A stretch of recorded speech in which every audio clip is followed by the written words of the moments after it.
1, 2, 3. Happy Halloween, everybody! You're all supposed to reveal, and none of you revealed. Halloween. What is wrong with you? Happy Halloween. I'm the only. Take your things off your cameras. Oh, sorry. Wait, Hold on, we're having What- problems. I look Ryan. ridiculous. We're on technical Sorry. difficulty. Oh, Okay. okay. Is this your costume? Go for it, Jackie. Is just pretending? Go for it, Jackie. Oh no! Oh no! And we Oh, lost I Jackie. told What is you. going on? This is supposed to be Halloween. What is going on? It's very technical difficulties. Oh my gosh, you are Hold on, are hold the on. worst. Wait. I'm Jack. I'm back. I'm back. Okay, I'm back, here we I'm go. back. Okay, Jackie, are you ready? Okay. What are we doing? You Yeah. start. Yeah. We're a yeah. professional organization. All right. Yeah. Hold on, Ryan. All right. So, all right. How about we just, grab a drink? Pull up a chair. And come hang out. With us. At the Red Wagon Inn.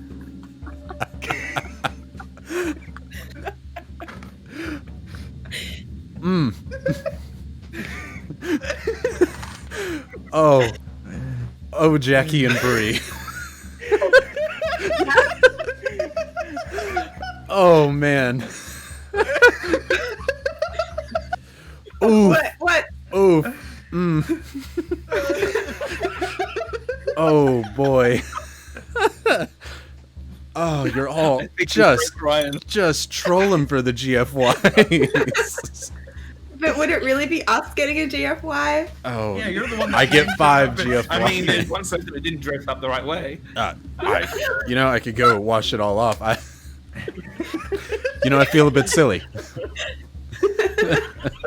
You look amazing. You look Awesome, awesome. it really does. Yeah. Your costume gets an inspo. Yeah, for sure. I can say that because I'm the GM. Me too. G3. Double inspo. Well, I'm taking that inspo. Five I'm inspo taking all for the Ryan. inspo. Okay, I'm taking them. It's a pity we can only have one. There we go. This is why I couldn't do Blood Life this morning. Ah, that makes sense. God. You even have the glasses. That is, I can't see. I don't have the glasses on. We can see for you. It's quite all right. Please.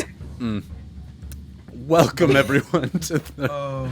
Oh man, the Hawaiian shirts too on Drew and Bree, just absolutely killer. And then Jackie's beard is better than my beard. I'm sorry. I know I was supposed to start something cool tonight, but this is hilarious. I also can't turn my head because I have a Same. Oh man, I don't. Somebody else start it. One of you else be the DM who runs this. So guys, Welcome. too many. Welcome back to the Red Wagon Inn, everybody. I am joined here by 5 dungeon masters who are looking just smoking hot tonight, might I add. The Hawaiian shirts just add so much to everything. The beards, it's just the best looking cast that we've ever had so far, and a dead boy. Thanks everybody for coming and tuning in on the Halloween special with us. We have an awesome setup planned. I can't see anything, but I will put glasses on in but a moment. Thank you everyone for joining us. We actually have a lot that is planned that is going to be really cool. I went for a costume that was supposed to scare Drew specifically, like I was going to kill his character tonight. But, hey. But I am the DM now. But he is the DM. Fear me. Right. We have a couple awesome things going on tonight. First of all, this is going to be the playtest and the original run for the Hallow End special that I have, which is a module that will come out either Friday or Saturday. So we're testing it, and I may make some adjustments before then. But you all get to see it before it goes live. And if you want to play it with your friends this weekend, it will be done and ready to go. There is art for every single piece of it, including map, character art. It is...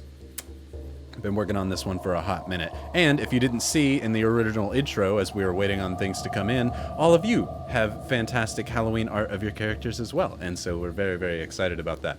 I want to show off a few things before we get into the giveaways and get into the actual treats of the tricks. God, Bree and Jackie are just... It's just too much. I love it. Right. Starlight Masquerade made an awesome piece of Gideon art that I wanted to be able to show on here, as anybody who does fan art needs to be shown, but especially since Gideon's our newest boy, that is absolutely gorgeous. What a good boy. Brand new baby boy.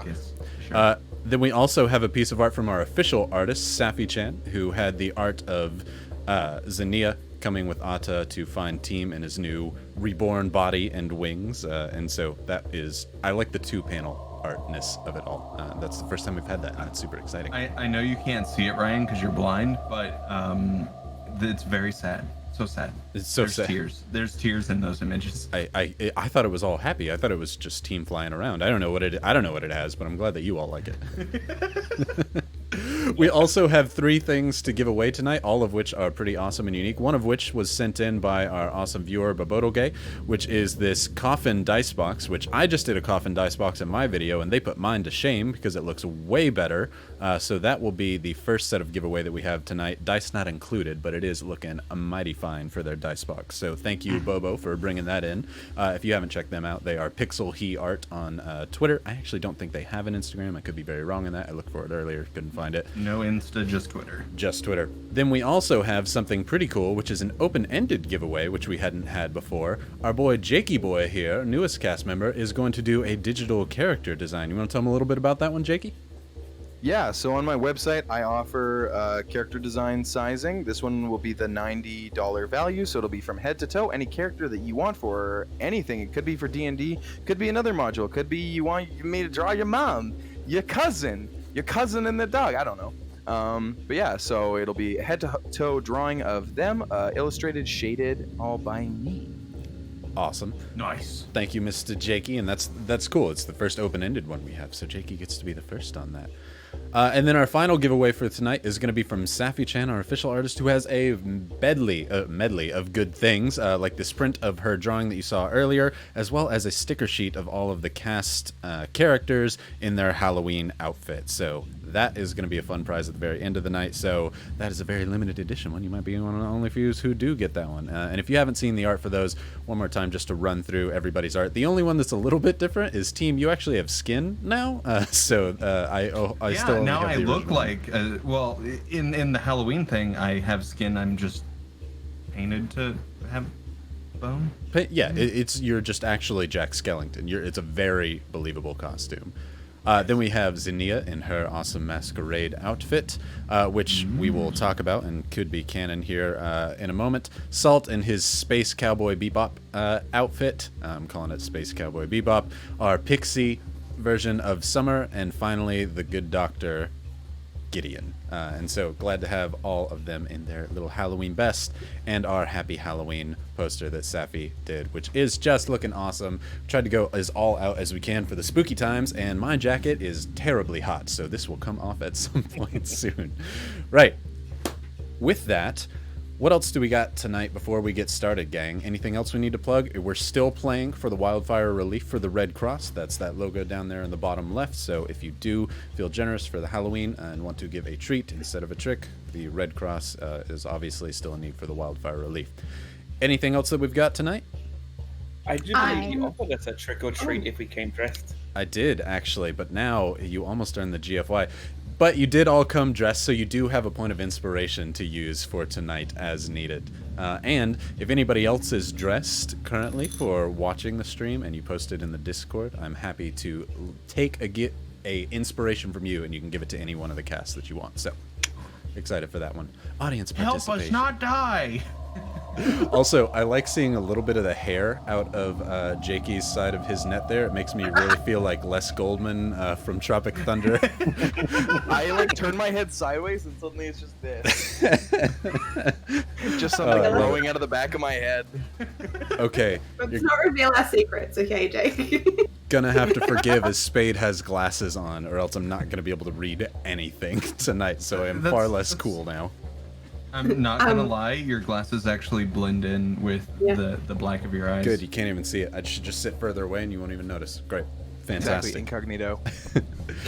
Can I do a shout out to Medusa? Absolutely. In the Discord, they posted a lullaby, Summer's lullaby to the dragon eggs, and it's absolutely beautiful. Thank you so much for doing that. So if you haven't listened to it yet, jump on over to the Discord in Summer's chat, and you can hear the beautiful music. Awesome. I like that. I will have to check that out. I do have 2 shout-outs as well. One, thanks to Rybo Wife for helping with all of this. We've been doing that for a solid minute. And also to Rybo Dad. I'm not able to show it here. I just have my map here in the background. But he actually made, because, again, I'm going for most supportive parents in the world, he actually made a background that is all black that has, like, flames coming up, and in gold letters it says, like, Level Up Dice presents the Red Wagon Inn. But which it's just awesome looking, but it does have the D&D logo, and until we become a full official sponsored D&D stream, we can't put it up there. But it looks awesome, and I'm happy to show that on Twitter and Instagram sometime, because I've seen it. It does look cool. Yeah. Slap a post-it note on there. You'll be all right. Cover it up. I'll cover it up next time with some black tape. But right, with that, are we good to go and get into the Halloween episode, which, as I said before, this is canon. Because it's canon, if we don't finish tonight, we will roll it into the next session. So there is no need to like go until we finish. If we don't finish, we'll finish at the last one, okay? Sound good? Sound great. Right. With that, let's roll for recaps, everyone. Not gonna be me. Yeah. Thank you, Aurora. 16 from me. 17. 17. 17. Oh, it might be me, actually. Drew? 18. Bree? You're muted. I think she Jakey? said 14. 14. 14. 19. 19. Oh, it's Jake, or it's Bree. I almost had to do it. What? I did it last. Twice in a row. Go ahead and do the recap, Ryan. Okay. What happened? Thank you, Rybo Wife. Sorry, I saw Rybo Wife's comment. Yes, I am very handsome, and I love my supportive family, and I don't remember. Okay, hold on. So last time we had the dragon eggs. I remember that bit, and I sang to them. One of them was dead. Can I just take the uninspiration? Do you want another GFY? Yeah, absolutely you can. So this is not a note, not earning one. There's not even an attempt. You do get the GFY. I do believe you asked Ryan to give you the recap, which means that any of the 5 Ryans can help with that recap. Do you want to tag in, Ryan? Maybe we can all take parts of this. Somebody So tag Gideon, in. I believe you did the first part of it of your last. Yes, so thank you, Ryan. Ryan, will begin.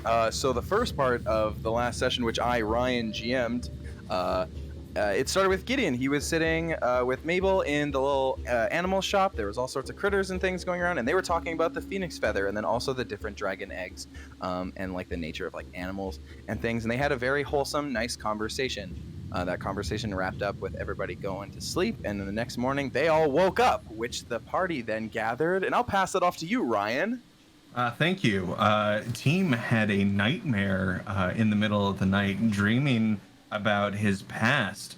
And when he awoke, he snuck out of the room, got up on the ceiling, the roof of the Red Wagon Inn. Salt crawled out of his room, crawled on up, spied on Team because he doesn't trust him anymore. And then Zinnia came out, and Summer where they are. Summer's like, the boys are up on the roof. And so with that, she went downstairs, found Gideon. They both went outside. Team did an awesome flip off the roof, smacked into the wall, got a bloody nose. Salt did the same, did a nice hero landing, and cracked his knee. And then I'm going to pass it off to Ryan. So then after that, what happened was the party decided to go find some horses. And Summer, of course, was on the ball. She knew exactly where the horses were, and we got there. And in fact, the owner of the horses was like really dodgy. He was going to kill the horses or something, or eat them. And so Summer and Salt decided to buy all 7 horses, which Team was kind of very anti against. But the good news is we were given a free wagon. I mean, it was a shit wagon, literally, but it was a free wagon. And I'll pass that on to Ryan. Thank you, Ryan, for that wonderful preface. Now, as I continue, so from my point of view, Ryan, but also Zinnia at the time's point of view, she was kind of stuck in the room the whole time with the little penguin person, and just waiting for them to come by. And then she sees them rolling by with a bunch of horses. When did this come from? Anyway, so then they come up to the room. They do a little sending, and no magics. to talk to their friend Robert, make sure he's okay, although he was very unfamiliar with how it works. So message got cut off, but we learned he was okay. And then Gideon actually was clairvoyanced into the rock's nest to see anything happened. And there was actually a white stone casket that was very ominous built into the hill over there. And then it also went to this whole debate of whether Gideon should tell his crew or not, whether,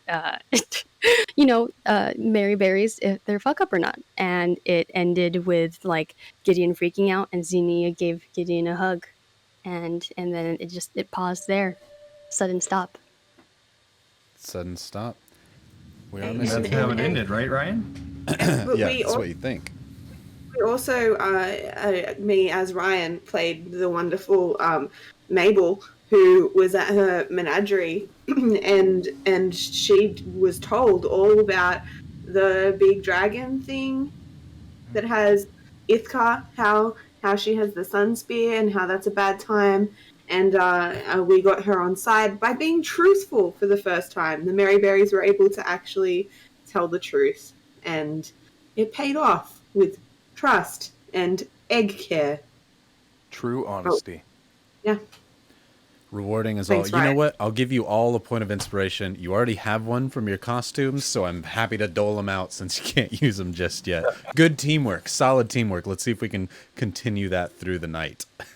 Thanks, Ryan. Fantastic Thanks, save Ryan. for Thanks, Ryan Ryan. there, Ryan. Thank you, Ryan. Thank you, Ryan. Ryan. Thank you also, Thank you, Ryan. Ryan. Ryan. Thank you, Ryan. Ryan. Thank you, Ryan. Ryan. It's just that Ryan? Spider-Man meme of the two five Spider-Mans pointing at each other. Oh, I was thinking of the Jerry meme from Rick and Morty when they're all shaking each other's hands. Oh, yes. Hello, I'm Ryan. Yes, good job, Ryan. Oh, Ryan. All right. Do viewers get inspo for their costumes? Yes. If you post in the like Arts and OC, well, just in the Discord with you in the costume watching tonight, you can give your inspo to one of the casts tonight because they possibly will need it, but we will see. Also, yeah, like there's an imposter Ryan among us. White is looking awful sus. Why are you Right. taking tasks, Ryan? I don't know. Yeah, I don't know. Right. Okay, I think that we are good to go, and if we are good to go, I made it through the intro with this heavy jacket on, and so now it's going, because that is the heavy leather winter jacket that is not staying on. So let's go ahead and move into the campaign. And if somebody wants to do the catchphrase to start us off, then we'll get going. I think we can all do it. All right, so how about everyone just grab a drink? Pull up a chair. And come hang out. With us. At the Red Wagon Inn. Wonderful. I love it. I didn't even know it was a catchphrase until one of you started saying it earlier. I love it. Right. Fantastic. Let's get going. Where we last left our heroes, quote unquote. I do, in fact, have to use quotes on that one.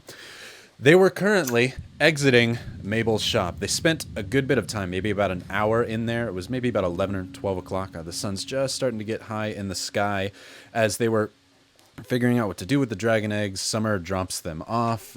Gideon kind of planning on what he's going to do, if he's going to tell his order, but he called his mom and said, you know what, okay, I can handle this. I'll hold on to it for now, and maybe we can handle this situation. With that, everyone was beginning to walk outside. As you open the door, you've been in there for quite some time. There's a hustle and bustle on the streets that wasn't previously there. You can see several different people going up and down the street with carts full of various accoutrements. Gideon, roll me a history check. Can do. Oh, dang, son.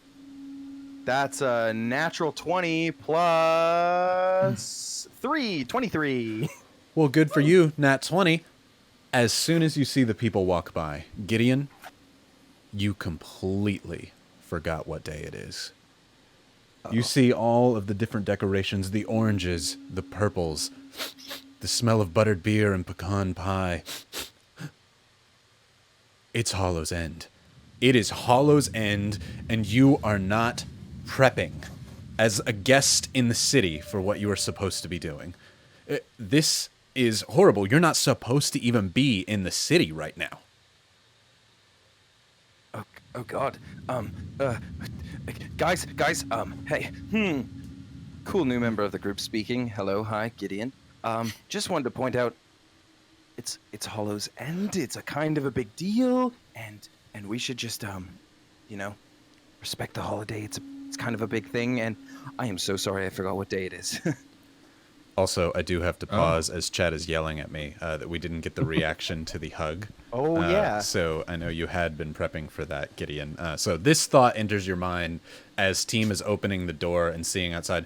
All of this floods your mind as Zinnia releases her hug, and you can see Zinnia and the outside at the same time. A cacophony of anxiety flooding through your brain. Before Gideon lets go of the hug, because everybody's starting to head outside, Gideon just hugs a little longer and whispers to Zinnia and goes, "Can I hug you for a little bit longer? I don't want my new friends to see me crying." Oh, of course, of course. She'll hug it a little tighter and low key rub his back.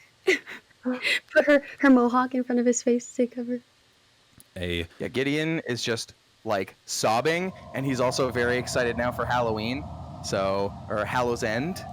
And so he does the whole stand up, turn to the back of the room so no one can see his face, and just wipes, stretches, turns around, his face is still puffy and red, so it's absolutely clear he was crying, and then he marches for the door and says exactly what he just said prior. As he tells everyone of Hollow's End, and fantastic reaction. So precious. Glad chat reminded me. I completely spaced, was so focused on the spooky. Right, as Gideon speaks of Hollow's End, Summer and Salt, roll a history check for you. Oh, that's a big roll for once. 18. Ryan is I rolled muted. an 8. Oh, there we go. I rolled an 8. So- Summer, you've never heard of Hollow's End. However, Salt, being the more childish in nature, you immediately... Hollow's End? You've always wanted to partake in Hollow's End. You have heard the sweets and the candies that are made by all of the shopkeepers across the land rival anything that you have ever tasted before. Pure sugar in crystalline form, as it touches your tongue, dissolves, and you just feel a rush of energy. You have always wanted candy from Hollow's End. Sis, it's like in Down Under. It's, cave open start. It's the same thing, but they call it All Hallows End here. Oh. Yeah, lots of sweets. The last time that you went on a sweet binge, you lost 4 of your baby rat teeth. Yeah, but I also lost a couple of kilos. Of candy? Okay. I don't know. I don't know if it's wise for us to be running around collecting candy right now. As y'all are conversing and talking about what candy you will be collecting and won't be collecting, you see a familiar style of armor in the guards, in the full plate steel wear with the Coracrucian Red Cross on the front of it, walking down the streets as the man with longer hair, think Jaqen Hagar from Game of Thrones, walking by with dark brown hair, is pulling orange-colored dye through his hair as he walks the streets, as he looks up at you and says, Hey, you all can't be here right now. You're supposed to be outside the city gates. What are you doing? We're guests of the Red... No? We're guests of the Red Wagon Inn. Yes, we just sent word for them to be escorted out. Uh-oh. We are just... Lost a Jackie. There comes back We a are just Jackie. about to be leaving. I'm Alex. I'm going to make sure they get in costume, sir. Don't worry. They're absolute newcomers. This is my bad. This is on me. I'm super sorry. And I'm going to open up my bag, pull out a trunk, and when it opens, a clothes hook comes up. And it is covered with ornate costumes. And they're kind of firmly pressed. And Gideon goes to each one and kind of looks at each member and goes, "These are my emergency Hallow's End costumes. This is my favorite day of the year. I cannot believe I forgot." And I go one by one and hand everybody their Halloween costumes. Which happen to be exactly what we have art for on each and every single character. They happen to be in your size. It's not that he happened to have what you need available. As this close-up flows out, you can see maybe 50 different Hallow's End costumes here in different sizes and styles. Gideon must take this very seriously, and you're not even certain why. You've never heard of this, Zinnia, Team Summer. Please don't make me dress up as a skeleton, please. Oh, it's not a skeleton. It's fancy tuxedo with spider bow tie, man. But you need to use this white paint on your face, and you need to do it in circles. Circles, not squares. I don't want it smudging too much. And then just follow this template I drew. It's not a skeleton, I swear. It's just stitching. Whatever you're doing, you can put it on outside the city gates. As the guard comes up, he attaches his helmet to the buckle on his side. He goes, "Please, I'll have to escort you out. It's fine. You can come back in. We will have everything ready for you as the festival begins." Of course. Oh, is it going to be like a parade? There are parades, there are treats, there are games, there's more food than you'll ever be able to stuff your mouth. As he turns, he looks to the side. There's a cart coming through and children gathering and running around the cart before he basically tries to stand in front of it as best he can. Before he's like, "Please, turn your head and just follow me outside the city gates." I mean, okay. Okay. As he does his best to block your view from the rest of the streets here. You're unable to see any outsiders, as it were. These are all very much Korokrusians in their Korokrusian garb as he's walking you to the edge of the city, which now I will start reading the intro to the new module because I'm very excited about that one. So, the Hallow Festival. Hallows Eve has always been a time for the dark creatures of the world to entertain themselves. It is not a coincidence that many cultists and foul wizards choose to do their rituals at the end of the harvest season. With the arrival of the blood moon on Hallow's End, vile magics are heightened in its presence. I'm mostly imagining Gideon describing all of this to you all as you're walking down the streets, why he likes Hallow's End. Not all Gideon rituals, however... Oh, go ahead. Oh, I was just going to say Gideon is saying this, but he's going like, not all rituals, and he's doing like shadows so they cast behind him, but then also adjusting his teammates' costumes, making sure like Summer's wings have like glitter coming from them and everything. Good. Absolutely. I would expect no less. Not all rituals are sinister, however, as many pray for a bountiful harvest to come in the following year, or pay a penance to survive the harshness of the cold winter to come. There are towns across the land who spend weeks preparing for a feast of crops and livestock that would not survive the winter. These festivals are filled with light, merriment, and good cheer throughout the land. Many fighting armies have been known to draw a truce on Hallow's End to break bread and feast with their enemies. Hallow's End can truly be a wonderful time for all, though our story may depict a terrifying time for a select few. The city of Novigrad has been preparing for the Hallow Festival for weeks on end. While the field workers cart in crops, the city guards help the merchants line the city with decorations in the colors of orange and purple. Carved pumpkins of deities and comedic figures line shop windows, and tables are pulled from taverns around the great white flame in the center of town. Mothers and fathers prepare sweets and pastries for the feast, while children run through the streets in mass of their favored folk heroes. The priests of the city gather juniper berries in mass quantities to turn the white flame a deep purple for the night of the festival. A smell of buttered beer and pecan pies overpowers the once acrid aroma of the city. As outsiders of the city, you are escorted from within the city walls to outside the city. Bad luck to invite outside energies into the preparation for the Harvest Festival. You will be permitted to enter once the festival begins, and so showered with food and good company that the time spent waiting outside the walls will be but a distant memory.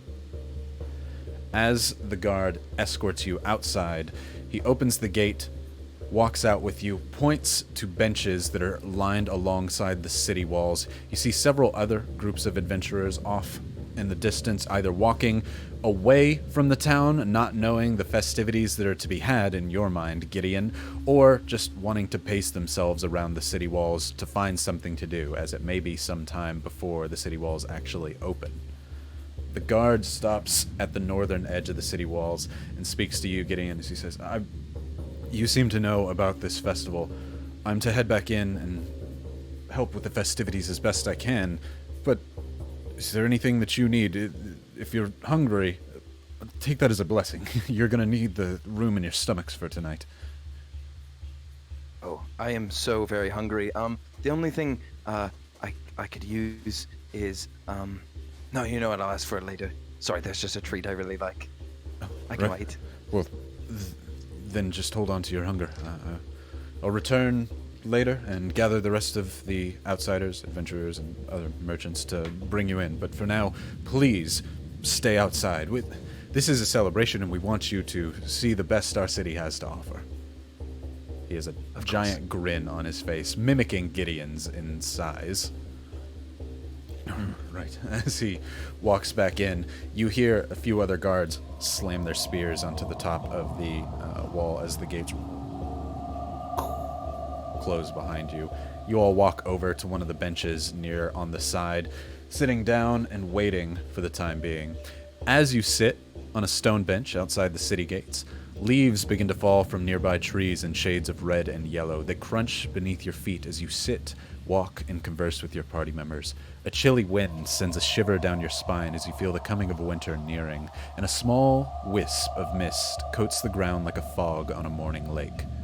The sun just passes midday as you pace the wall anxiously, awaiting the gates to open for the start of the festival. The whistling on the wind is drowned only by the grumbling on your belly salt as you dream of the sweets and the pastries that will devour in the hours to come.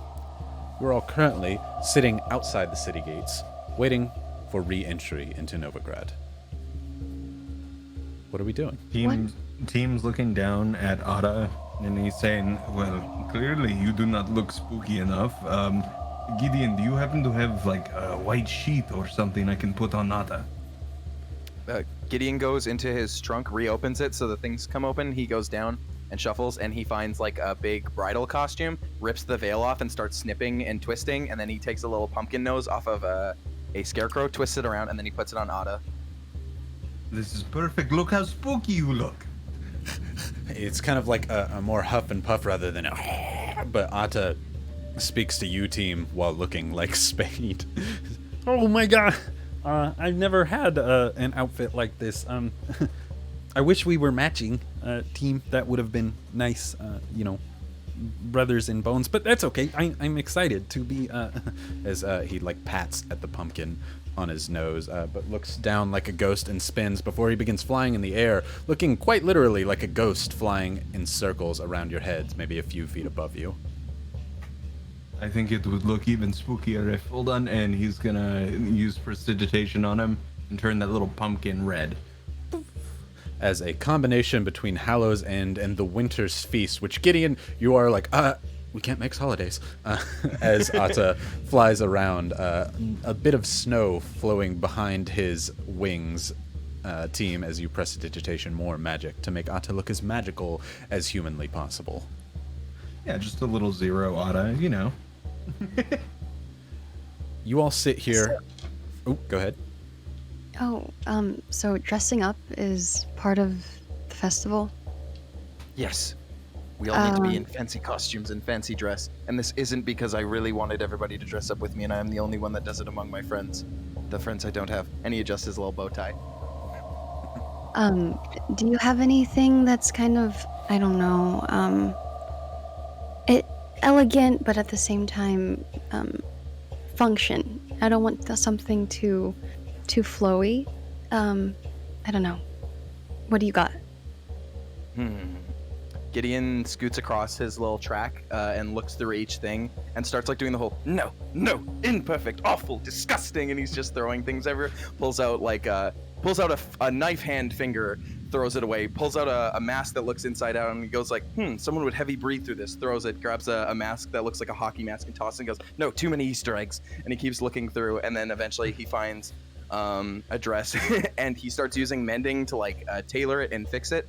And then he brings it over, and then he stops on the way and sees like a Zorro costume, and like grabs that, starts like making it very fancy with mending and fixing up, putting feathers and things from another costume, and then brings that whole ensemble together and goes, this will be magnificent. And if it's not, you can give it back. I know it might be terrible.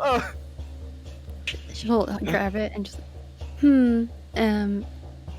and she'll just like giggle and like run over behind somewhere and throw it on really quick, and so off comes the strawberry dress and on comes the elegant black dress with the high slit and the mask, thanks to Gideon and Taffy. And oh my, she's like blushing and she doesn't know what to say. Like, Gideon, this is perfect. Gideon just smiles and he's just like adjusting his like bow tie and seeing everyone in costumes. He's just like, "This is the best Hallows End ever. This is." To me, to me, to me. Ooh. Looks up and down, goes, I want to go. Yeah, fast. Let's see. Gideon like walks down and then sees a large fishbowl, and he's just like, interesting. And like takes it, and he's like holding it, and then like looks and turns to Salt and sees Salt's head like through on the other side, and he goes, "Oh, this will be magnificent." And he goes and grabs a whole bunch of different pieces of like random things, all things that scream fast. So he takes the hat off of a cowboy. He takes like a silver like racer suit. He like combines like gets this cool backpack and stuff. And he says, "You want to go fast? Well, I picked all the fastest things I could think of," and just hands them. Just start randomly throwing them on, and eventually it turns into Boom. a hodgepodge of speed. With a giant metal cylinder with prestidigitation fire coming out the back end of it. Like one of those costumes where it's like actually pants, but you look like the dinosaur's leg and the dinosaur's carrying you. You actually put the cylinder up over your leg, so it looks like you're riding a rocket there. For the last one to put a costume on. I just want to look cute. Well, you don't need a costume for that, and I boop her on the nose. But then I start skipping around, and I'm going to look for... I'm going to pick... Gideon sees a costume that, like, Gideon, like, holds in front of himself for a moment and goes, like, "This was my second choice, and I think it's very cute." And then goes and gives it to Summer this big old fairy dress, finds, like, these, like, wings, furls them, but then goes back and gets even bigger ones and unfurls those. And then, yeah. Ooh, fluffy head. I like these wings. And we can match. As you two dance with your wings briefly for a moment and twirl around. You have never seen Gideon this excited, let alone saying this many words before. This must be some festival. We actually have one more person who I suppose needs a costume. Team's gonna take off the little bat bow tie, and he's like, "Summer, where is Penguin?" He's a bit mad at the moment, but let me see if he wants to. Let's see, Penguin, are you gonna? Right. Here you go. Now I can literally not live mad. vicariously holding a penguin. I can just take a screenshot of Bree, and then that's me. Here you go, friend.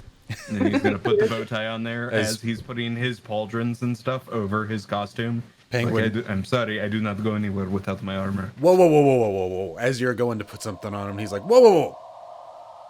I know what this is. This is Hallows End Festival, isn't it? Yeah.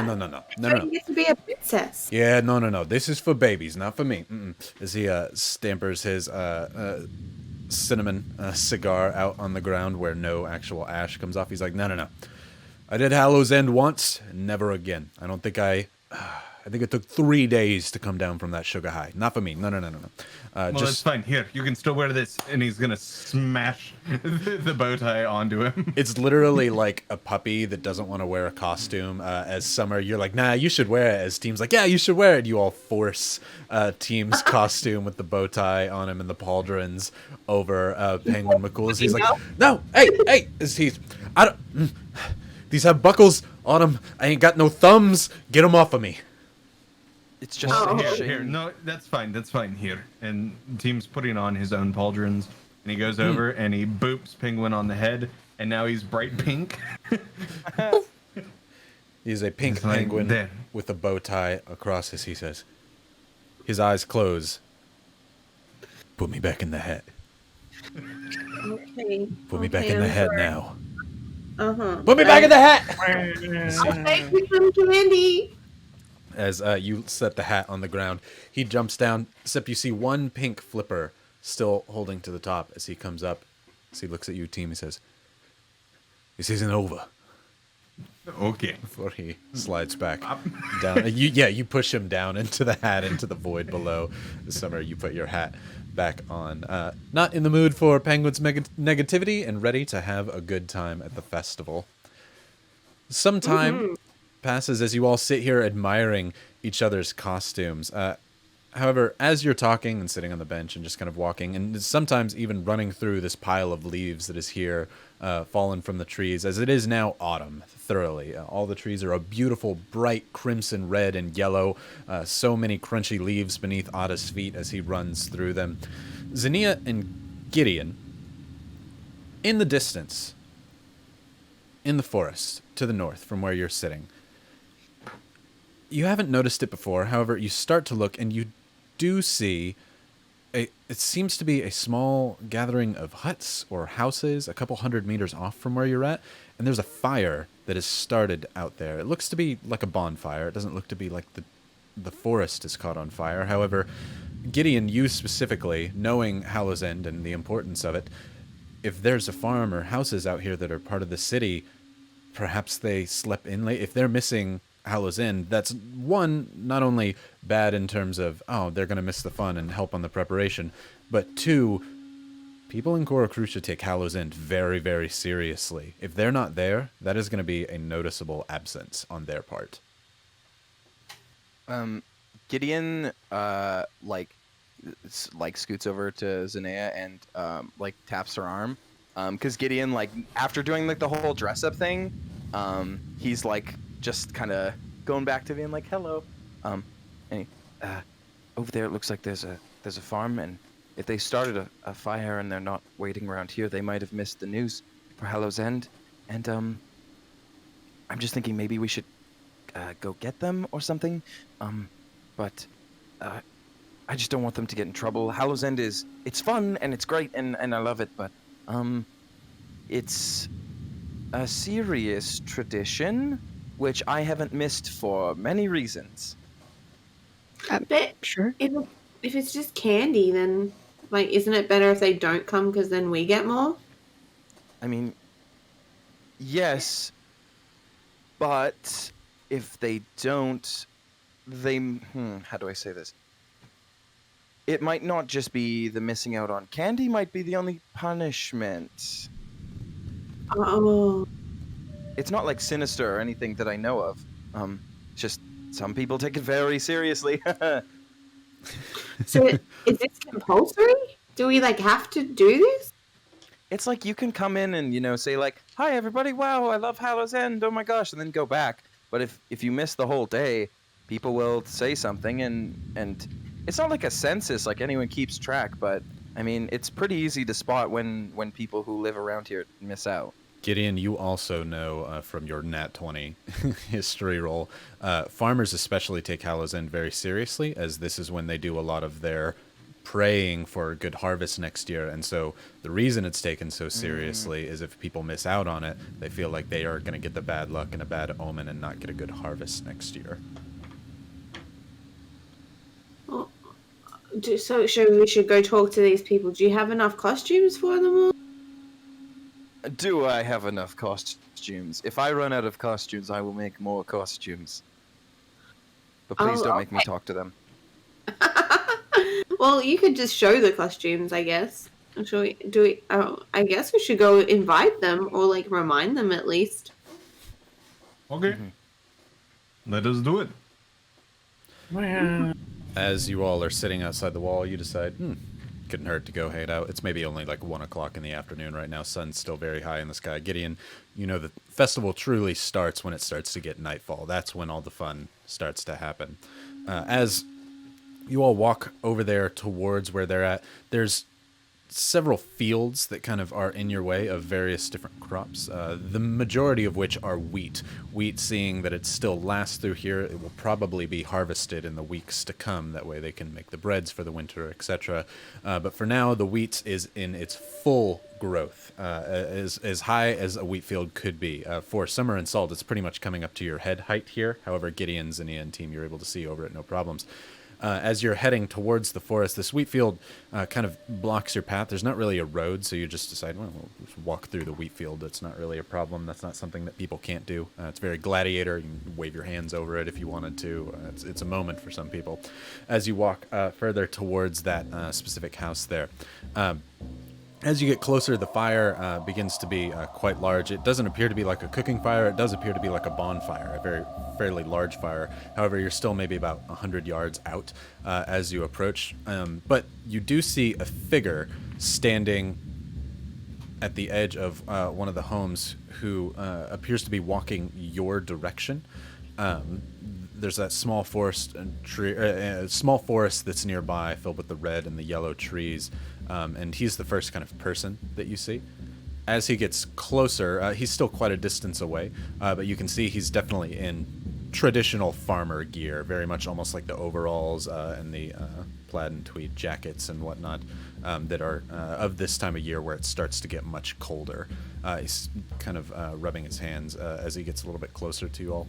Are you going up to greet him? The plan to talk to them still? Just making sure. Yeah. Okay. You all walk and get closer to him till you're maybe about 80 yards out from the town. As he gets closer, you can start to make out facial features of him. He's a human, it appears to be, with kind of balding hair around the side here, black of hair.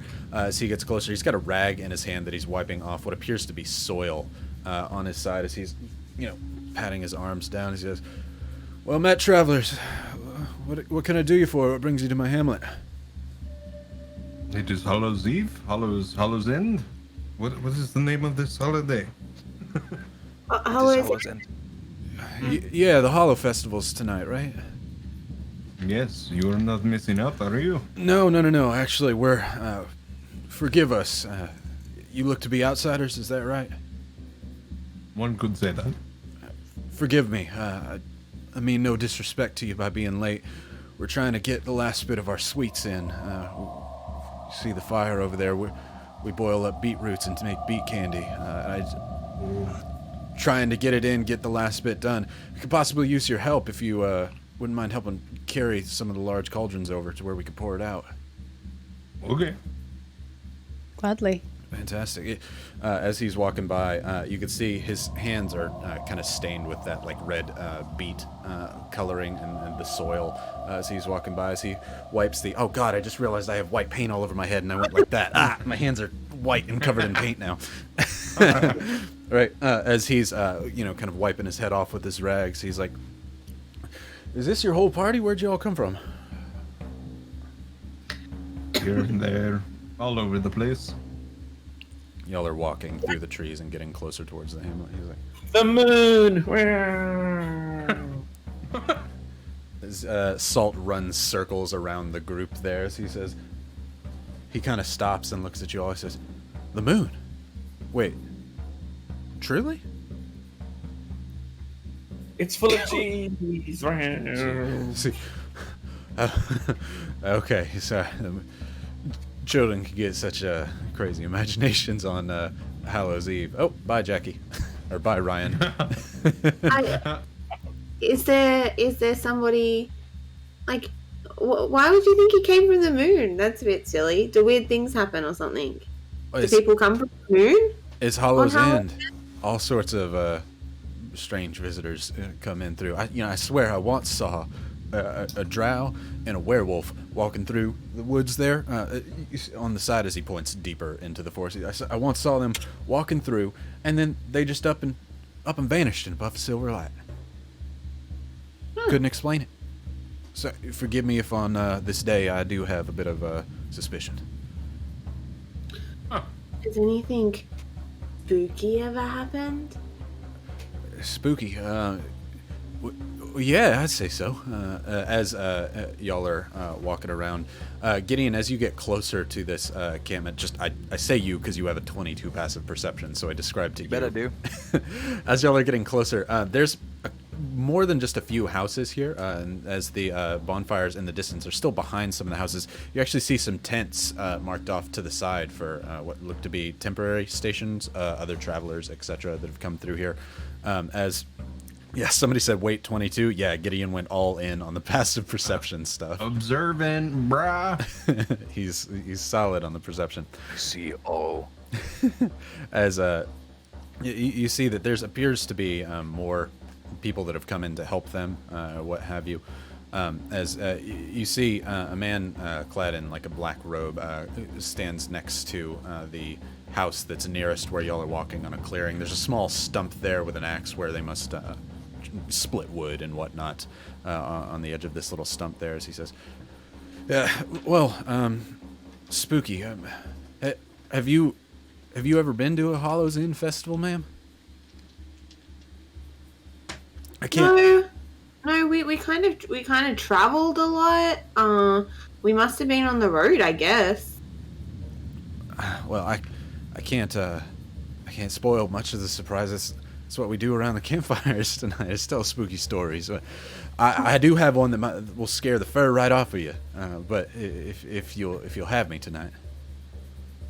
Sure. So are you gonna go into the town to do the spooky stories, or do you guys stay here?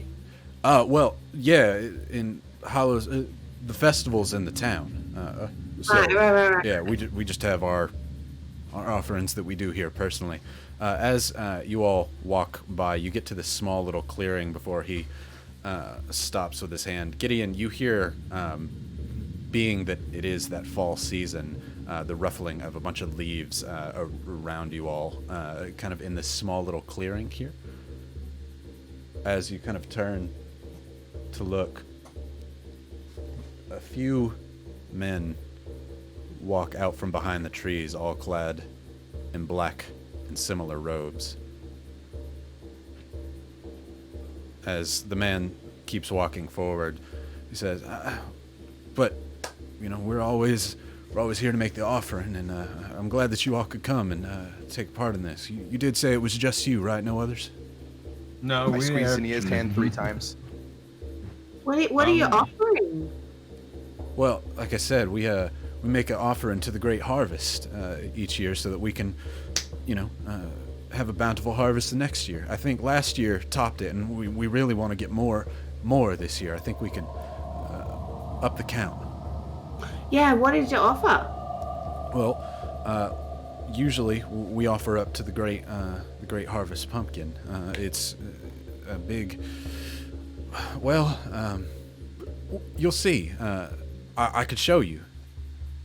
As he kind of stops and turns and looks toward you, as Gideon, you've squeezed Zania's hand, and she kind of turns to look at you. Zania, you see there's a group of 7 or 8 men in robes, all in that same hairstyle, bald to the top, fur around, very Friar Tuck, walking around you.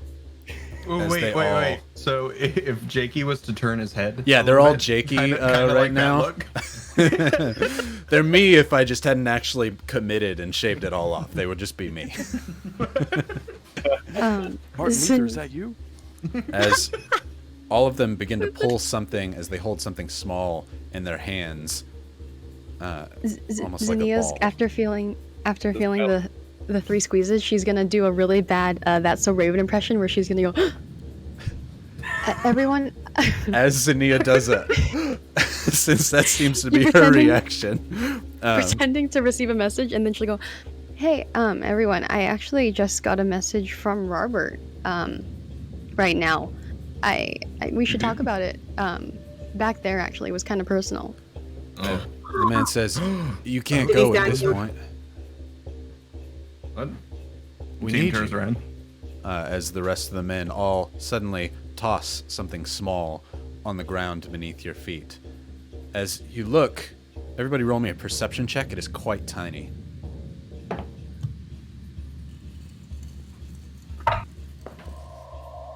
Aurora, 9. Anima.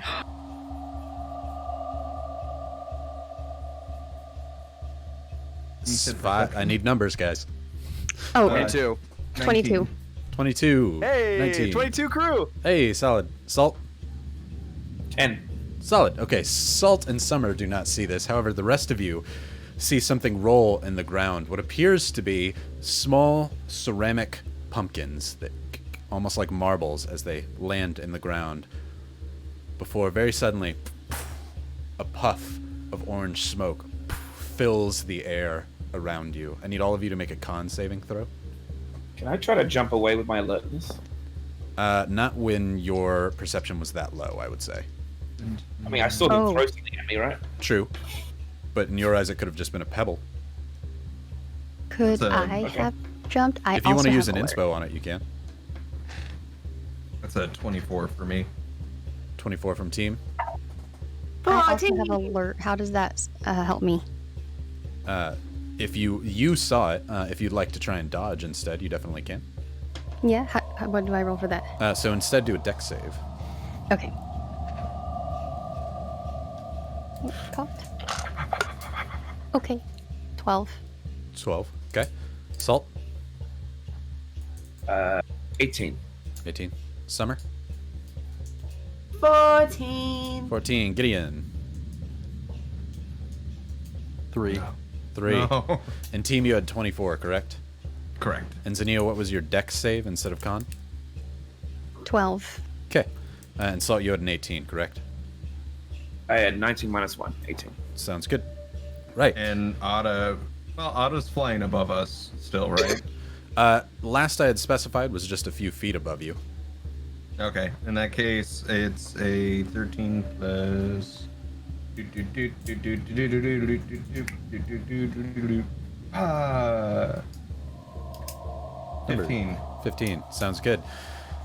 Everyone, save team, who is able to cover his mouth quickly. You are familiar with traps like this. Matter of fact, you've helped set some in your life.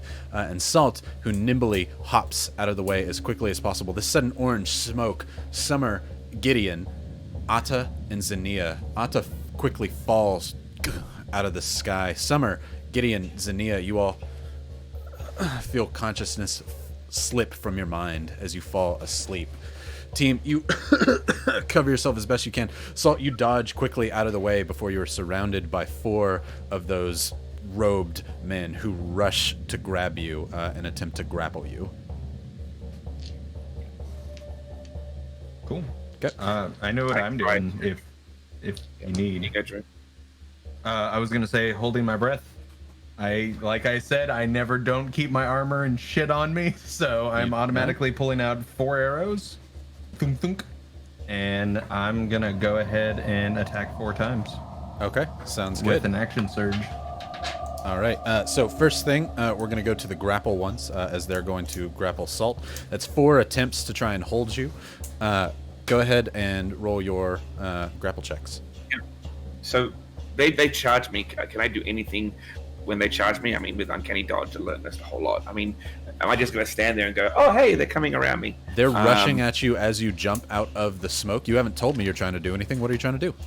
Got you. Well, I'm gonna try to get away from these guys because I don't want to be surrounded by 4 people. Okay. Then let's go ahead and roll a acrobatics to see if you can roll between them and out of there. My Halloween spooky dice. 17 plus 9 is 26. 26 sounds good. Salt, as they go to rush you and all grab you, you bolt out of them and out of this orange smoke, puffing your way out into the south towards the and away from the smoke.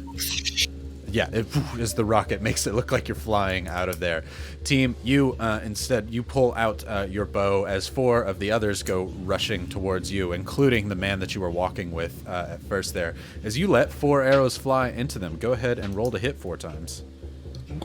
Are you doing on 4 individuals or 1 guy 4 time? 4 individuals. Okay. One's gonna be a special one. Are any of them grouped up to where if I was to shoot them and just so happen to, have a thing that did 10 feet diameter around it, would I hit my friends? Yeah, you're right next to all your friends as they are all rushing you where you're there next to your friends. So there's a possibility that one of the 4 of them we would roll to see who might be hit by your explosive-y ordnance. Yeah, sure, why not? Okay. Let's do it. Boop, boop, boop. All right. First up, boom. That's going to be a plus. This is going to be the bursting arrow with a plus 8 to 13. So numbers are hard. That's what, 20, 22, 21, 21? 21 hits either way. That one's going to be a 14 plus 8. So if that last one hit, it's a 16 plus 8. Okay. And the last one is a 7 plus 8. So 13. Jakey, pick a number between 1 and 4. 3. Bree, 1 and 4. 2. Zinnia, Ooh. 1 and 4. 3. 1 or 4 at this point. Oh, The 1. remaining, 1. okay, Sorry, 1. 1. Oh, no, 4. Oh, okay. Oh, sorry. 7 plus 8 is 15 because I can't math. Either way, Thanks, still chat. hits. Go ahead and roll your damage on your bursting arrow, team, as your vision is Cool. heavily obscured by this orange puff of smoke, very much like a ordnance smoke bomb. Sorry. Uh-oh. Okay, so that's oof. Okay. Well, let me get these dice. That dice. Am Be I just ready like a after death that to speedrunner? be rolling. This Be ready dice. after that to be rolling the rest of the dice, Drew. As Salt will Okay. come back to you in just a moment. It's As you two are the only ones up. 16, and then so 19. 11, 19, 11 of which is bludgeoning damage. Okay. Or force damage, I'm sorry. Right. So, how much health does Atta have? Not that much. Okay. The first arrow shoots through the first person, out his body, leaving a resonance that explodes off of him. You rip his entire left arm off. He is barely standing up.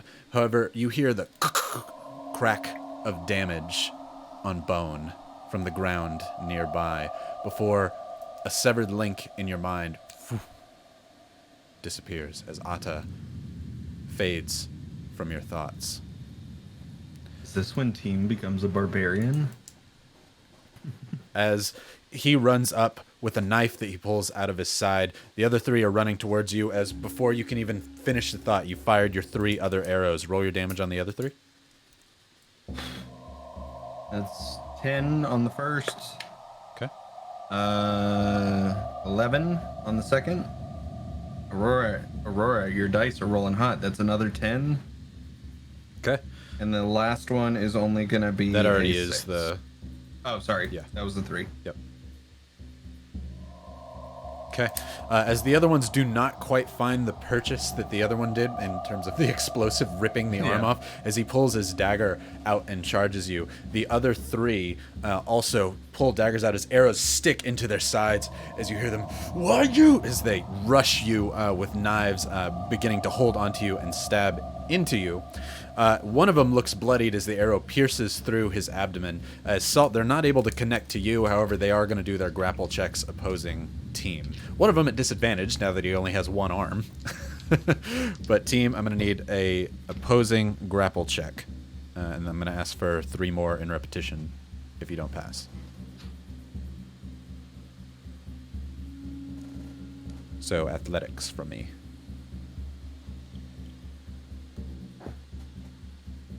Uh, 14 plus 6, so that's 20. Okay, need another one?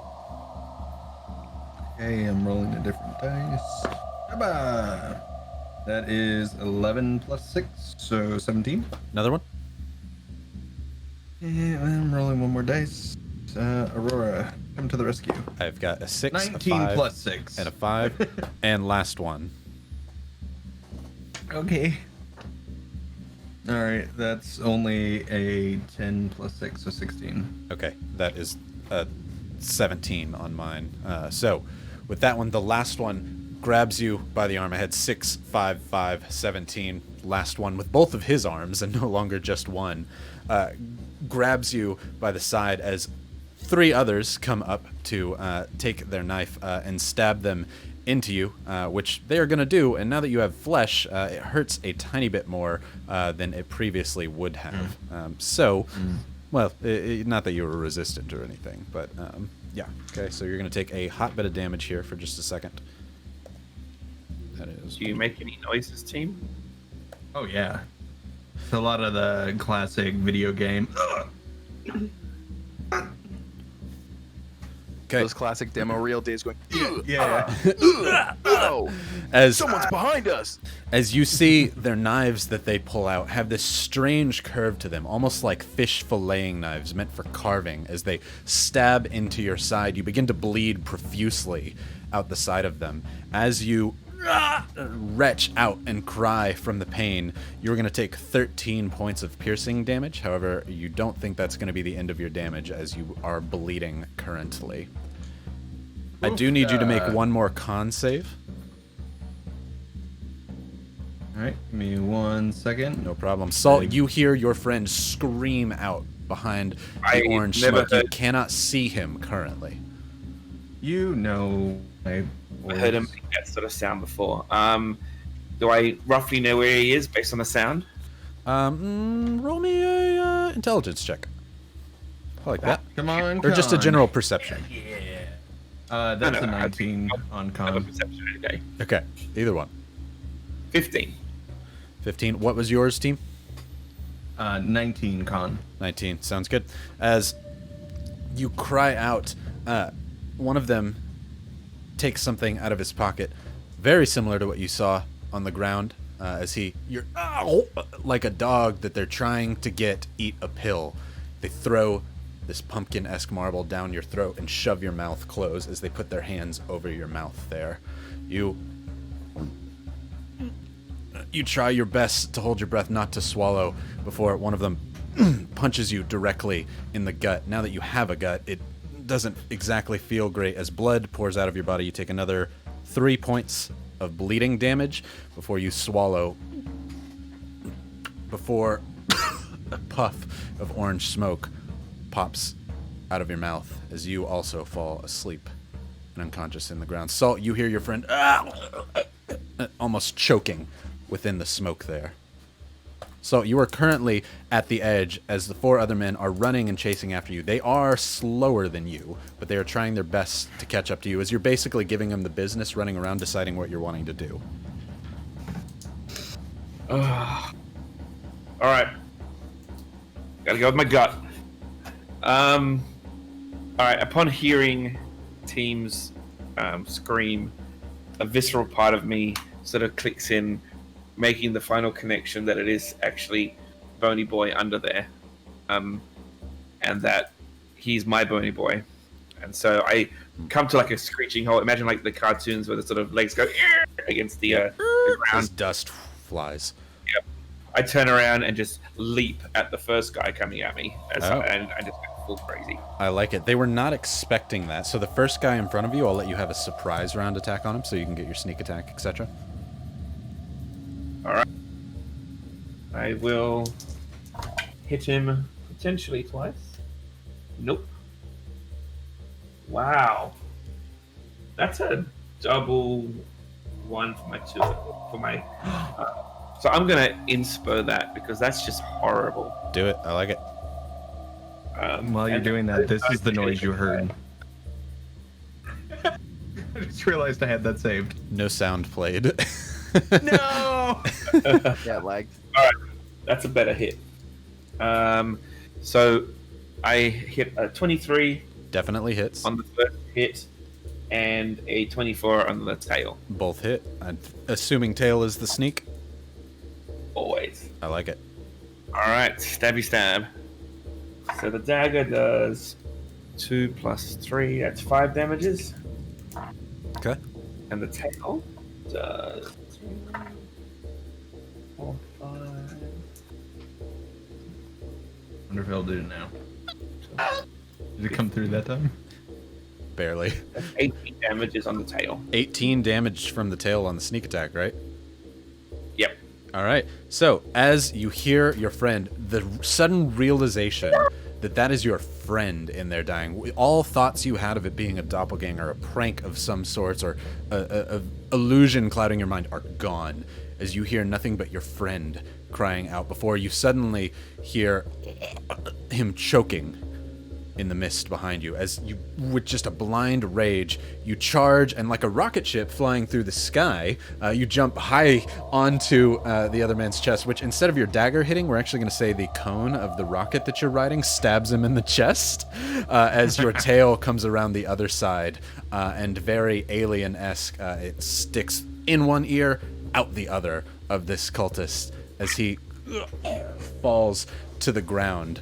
The other three charge at you, trying their best as their turn and their reaction to that to get at you, as you absolutely completely kill a cultist in one hit. So with that, same thing that we had for team. You're going to need opposed grapple checks. Alrighty. What am I rolling on grapple? Athletics or just strength, which should be the same for you because I don't think you're athletically. No, my athletics is slightly better because it's actually a proficiency.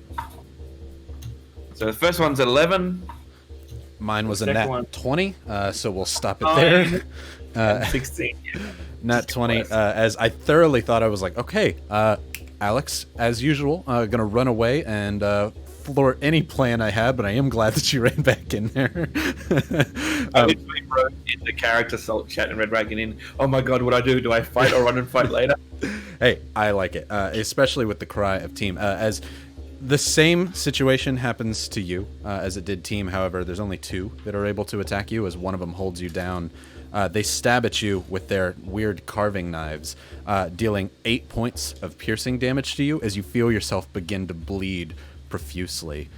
They, however, do not shove a bead of that pumpkin material. They instead throw you into the orange mist, being that you are much lighter than team was, and they can kind of control you in that way, throwing you into the orange mist. So I need another con save from you. And I attempt to land as well Okay. because I'm used to being thrown. True. I'll give you that. Con save is a natural 20. Hey, solid. As you So that's 19. roll in acrobatics. All right. Also, yes, he does have a -1 to con. I do. Acrobatics is 17. 17? Yeah. So they throw you thinking that this is easy prey as you land nimbly on your feet and cover your mouth and nose.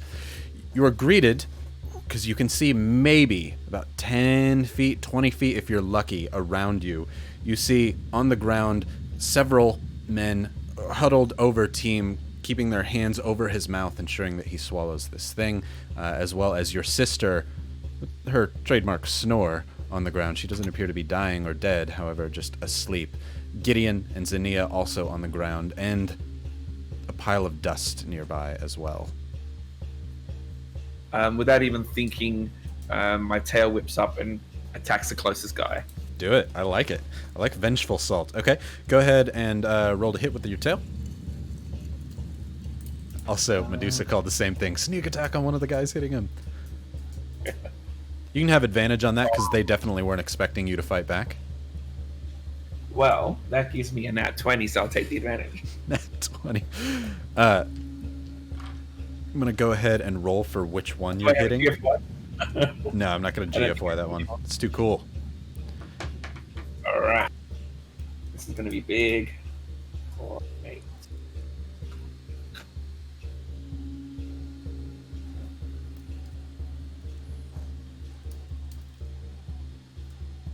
What you got? 28. 20. Jesus. Those rogue crits. As luckily, you actually hit the one with the highest amount of health remaining. As they're dogpiling onto team, smacking and pounding away at him, trying to get him to swallow this thing when out puffs the orange thing. Can I tell you where the tail comes through? Ooh, do what now? Can I tell you how the tail goes through? Oh, absolutely. All right, so you got the three guys all around holding him down, and I'm guessing the main guy who's holding his mouth also jerks, and out of his mouth comes the end of the tail. You were on your alien train tonight for Halloween. You should have wore that costume. As out of his mouth pops the tail as he pulls back. You can see on the tip of your tail the spinal column that comes out of his mouth before realigning itself as you pull the tail back through. With that, all the other three turn to look at you as that one falls dead on the ground. I need another con save as you're in this smoke. I'm going to be... I don't even think about it. I just got poked about it. Hey, does the glass ball around my head help me with my con save? You know? You know what? I will. I'll gladly say yes if you say that it is airtight. Do not. Do not. Okay. All right. Then no, it does not. At least Let's it's go, in it. Bree is keeping me alive. 18 minus 1 is 17. 17. Okay. You actually.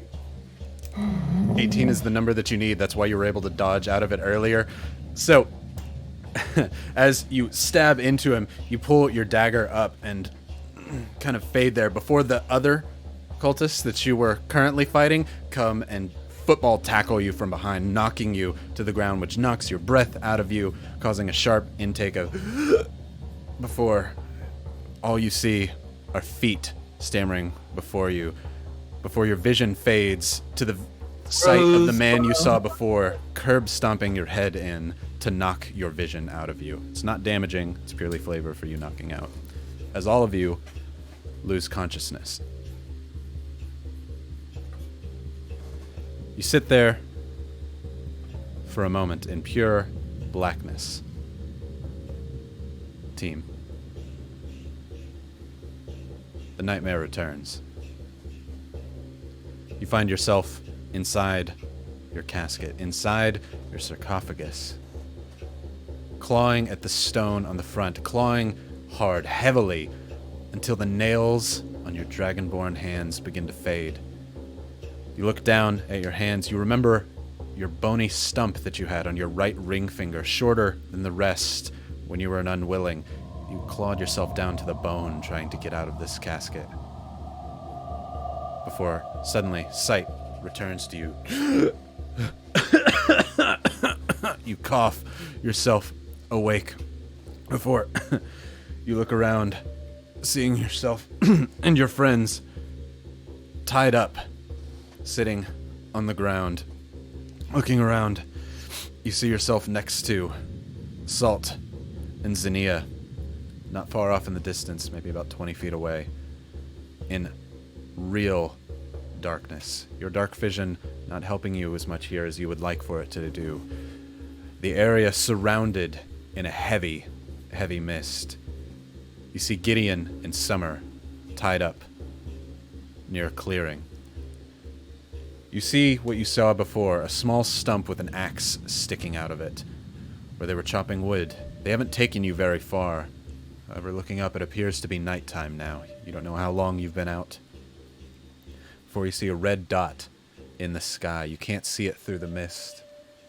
You're not sure what it is. Before next to the stump, your eyes and your vision slowly returning to you, you see a burlap sack in the shape of a man, tied up and wrapped around, that axe handle covered in red, the sack itself leaking out red. What you once thought was beet juice on the man's hand instead must have been blood that he was wiping away. You see several other ropes and cut bonds nearby where you all sit. You weren't the only ones here tonight, but you are the only 5 that sit here in this clearing. Team, you're currently the only one awake. Before, if I could direct y'all's attention to Roll20. Gonna do something here for a hot minute as I transfer things over. Everyone hold on just but a moment. While you transfer, Ryan, can I adjust my computer Yes, issues? you can. You can All do right, give me 1 whatever second, you would guys. like, Jackie. Thank you. Ryan. It's Ryan. Ryan, I'm Right. sorry. You can do whatever you want, Ryan. I can do Get whatever it I want right. anytime. All right, 1 second. Right. If you would all move your cameras to the very bottom right of the map, you should be able to see a few things from the light coming out. All right, let me make sure that everybody can see this here on Discord as I whoosh us on over to the next screen. Fire! Go Halloween! Right. Oh, this is very cool. So the red wasn't from beetroot, it was from the beating hearts. It was beating the roots out of you. Right. Team, this is where you sit next to Salt and Xenia on the bottom right here. Ooh, I'm just realizing that chat actually cannot see that, so I got to zoom out just a little bit more.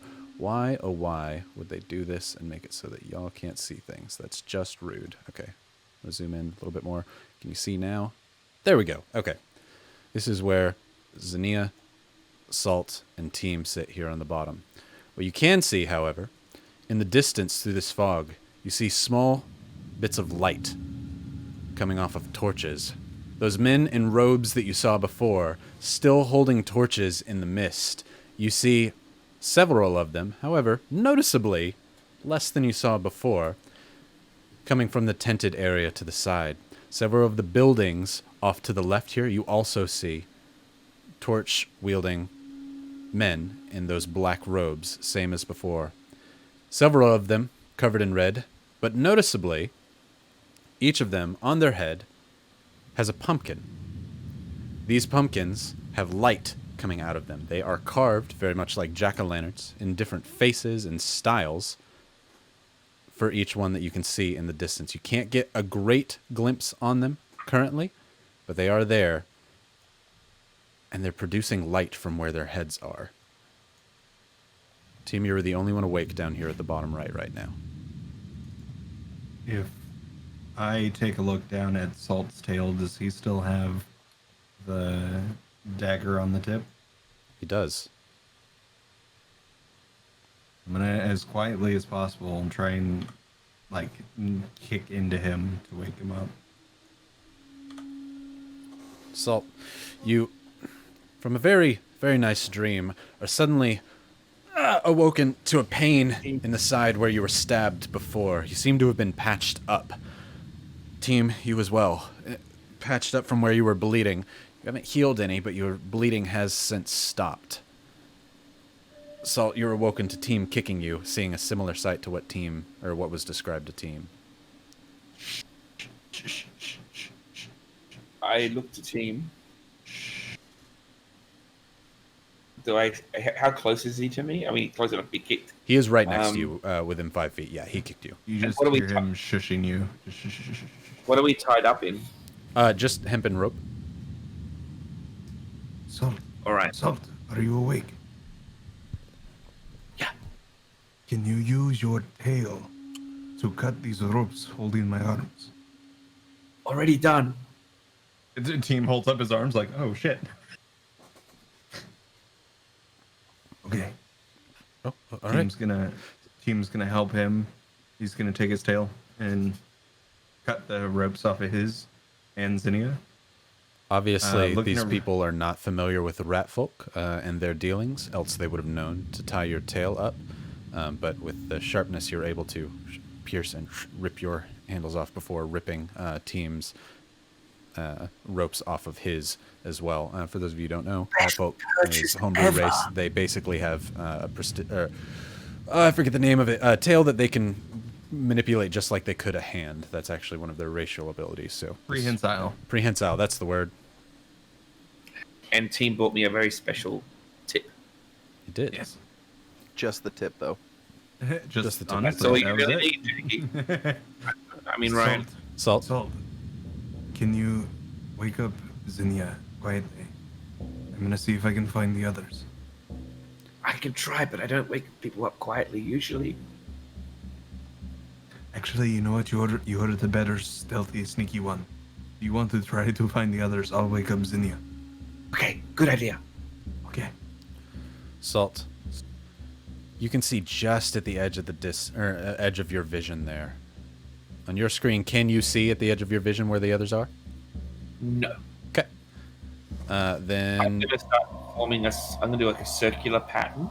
Okay. So I'll start circling clockwise. roll a stealth as you do so, and then a Yeah. perception to see if you know the right way to go. So everybody on the stream, you all can see all the players' vision. However, they can only see around them.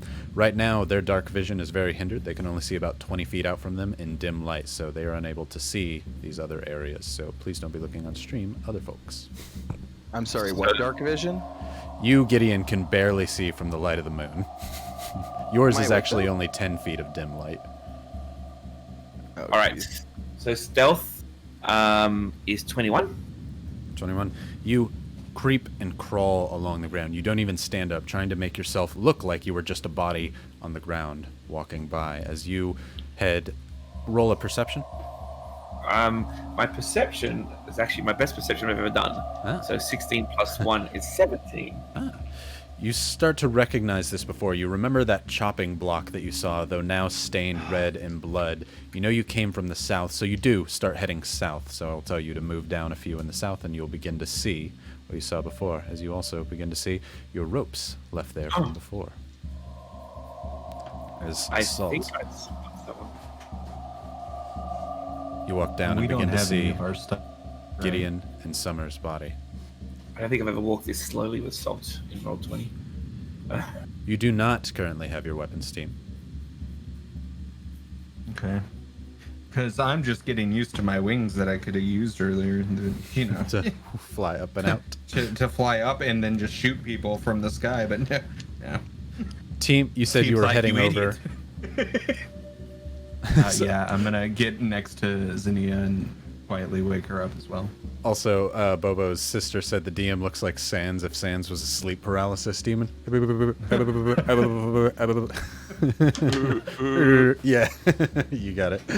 As Salt, you run over before you see Gideon and Summer tied up and asleep there. Roll. Team, move Yep. yourself over if you want to untie Zinnia. Sneaky. Go ahead and roll, or go. You're, I'm assuming, getting them out of their bonds there, Salt. I will before I wake them. Okay. You And then I'll... untie Gideon's hand, untie Summer's quickly. If you want to do it without waking them first, go ahead and roll me a sleight of hand. Sure. My favorite roll. With a 13 plus 9 is 22. 22. You easily do so. You snip the parts of the rope off that would cause any sort of tugging that might wake them up and untie the rest of them, freeing Gideon and then Summer alike. Team, you're going over to Zinnia. You crawl along the ground and you see her laying there, hands bound behind her. I can also see the stump with the axe in it, right? Correct. Yeah. I have no way of how salted, so I'm gonna actually sneak over to this axe. Okay. Roll a stealth.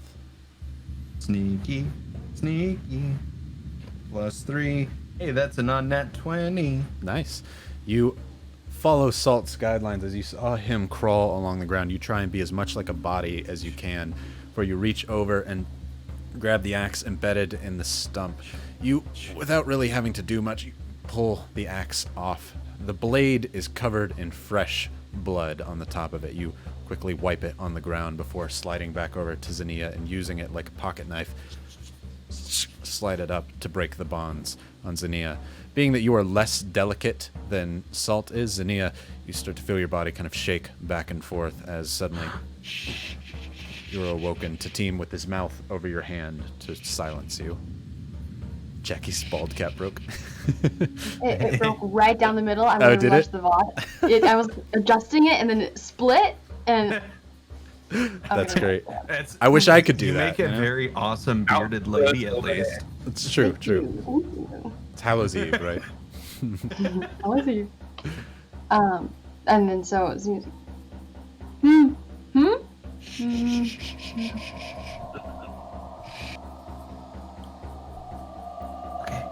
Alright, I will... Oh, you go, team. Oh no, that's go ahead, because that's Yeah. all Team's doing is just keeping her quiet and himself quiet. I'll nuzzle Summer awake. Now, we've woken up in situations before, so I'm doing it in the typical way that should startle her. Summer, like a hand grazing against your cheek, it reminds you of what a motherly touch would be like before Salt's tail grazes you, waking you up very gently. Your eyes, never having been this obscured before in this mist, you see just Salt and Gideon nearby. Hey guys, can you wake this one up? I know that I'll probably make her scream. What? To me? Oh, okay, sorry. So, is Gideon asleep? Currently, yes. Uh-huh. Very much like that.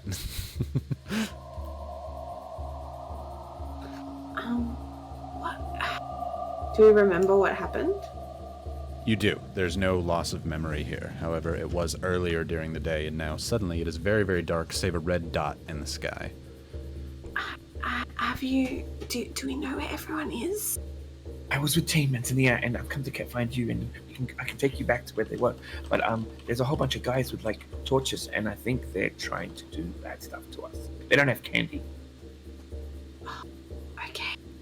Well, that doesn't sound like what's meant to happen. I'm gonna try and very gently wake up Gideon and get really close to his ear and say, Gideon, it's okay.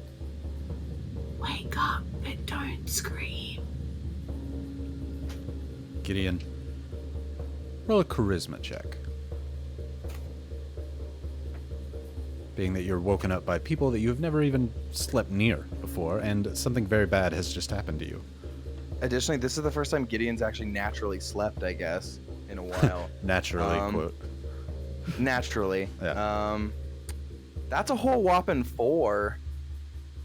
4. Just flat charisma, or can I add anything to that? Oh, no, we'll go flat charisma. As Summer, you're like, hey, wake up, gently. Gideon, you also suffer from difficult dreams. You see a rat person standing before you, in a mist around you covered in red, the blood moon obscured by the clouds and the mist in the sky as you wake into the darkness. What are you doing? Gideon, because I think he would, with that, he just like goes like, all I wanted was candy corn! As Gideon kind of, all I want as Summer and Salt both roll me a dex save. I'm sorry. God. I wasn't gonna bring this out tonight, but I'm gonna. It was all. Time for Drew and Wine. 22. 22 from Summer. Salt. 11. Okay, Summer then, as he goes, all I want to you quickly cover his mouth before you hear some candy corn. Before getting your senses regained as you see Summer there. Luckily, she was quick on the draw to cover your mouth. This could have easily just been a branch falling in the distance. You look over to the side, where if you look to the left, you can see the people standing. The man standing there with the torch does not seem to turn in your direction. Shh, fluffy head, it's okay. We'll get you some candy corn, but you just have to be quiet. I'll be quiet. Oh my god. Yeah. Did we just die? Is this the afterlife? No, there's only one light. There's not 7. And they're the wrong color. Alright, I just want to start my 5-part apology by saying I really trusted those guys. I really messed up. I am so sorry.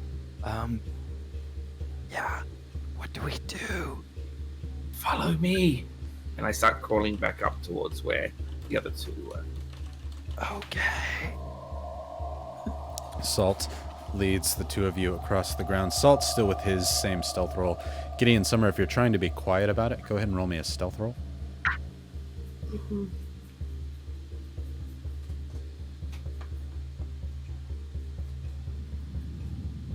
11.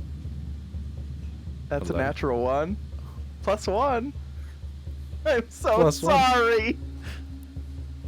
As Summer, you crawl over, much like Salt does, over to the group, and you can move yourself and roll 20, you and Gideon. As you crawl over, following Salt, Team Zania, you see your friends come crawling through the dirty ground. However, Gideon, this is a little bit scarier for you than the rest. You do not have dark vision. Your vision is purely the ominous red glow in the night, so you can barely see 5 feet in front of your face. And as such, when you're crawling behind them, as you're crawling along the ground, you stumble and crawl hand first right into the pool of blood and scream out. Ah! This time, Summer, you rush to cover his mouth, but it's too late. As Gideon goes, ah! Before nearby, I'm so sorry. to the north, you see one of the torched men walk your direction, followed by another shambling man. What are y'all doing? Quick reactions. I look to Salt. I start twisting my hands into that clock fashion, and I say, Salt, you're a rocket man, and you're going to prove it. And I cast haste on Salt. Ooh. Rocket Man. So the haste. Rocket Man? Rocket Man? Oh my god, +2 bonus to AC, speed is doubled, advantage on deck saves, and it uses an additional action on its turns.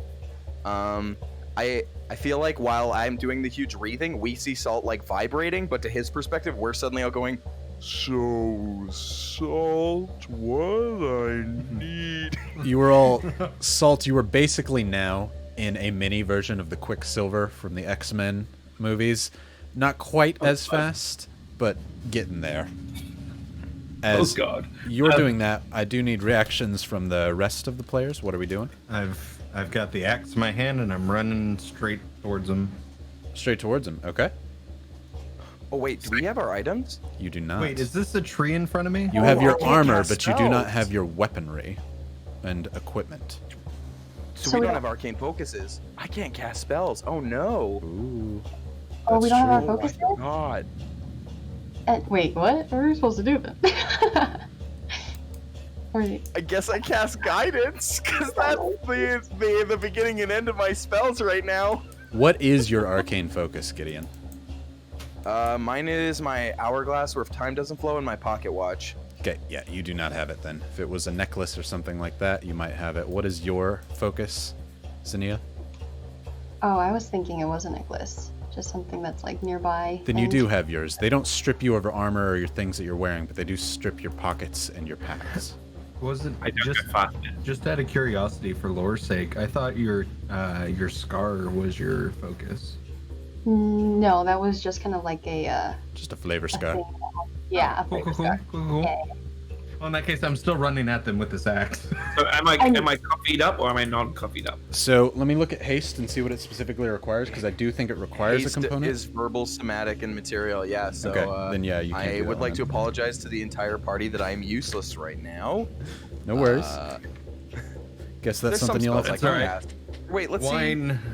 Wynator, who's got this? So currently, you are not coffeed up, Salt. But Gideon, you still have your other reactions. I'm still gonna run up.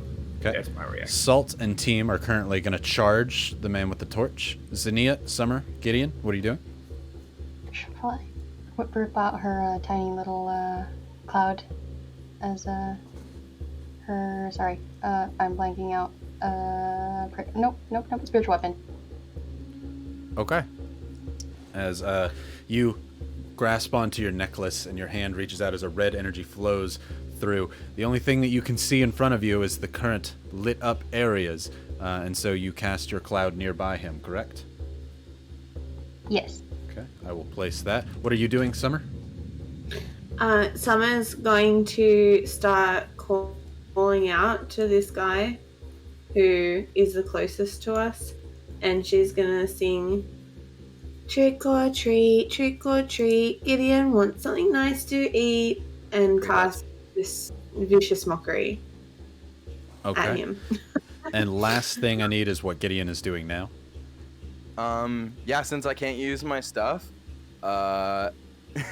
Gideon like fumbles through like his mind and goes like, okay, and can the one that's being called do a deck save, because Gideon's gonna go, this is for ruining my favorite holiday, you dick, and I'm gonna use Sacred Flame. Absolutely, he can do a death save. Vicious Mockery, that's also a wisdom save, correct? Yes. Okay. All right. As team, you and Salt can go ahead and move yourself up there to charge and attack. As you're running up I am towards going him, to charge. Salt, go ahead. Do you want me to mention what that is first of all? Yeah. Okay, so I'm actually going to use my normal action to summon Pepper's ethereal tail, Okay. who is going to pop up in front of me. I'm going to grab it, and that's going to shoot me forward 30 feet. I'll then let go and use my bonus action of my tail to come in as an attack. Correct me if I'm wrong. Mage Hand, you have to use a bonus action to move it.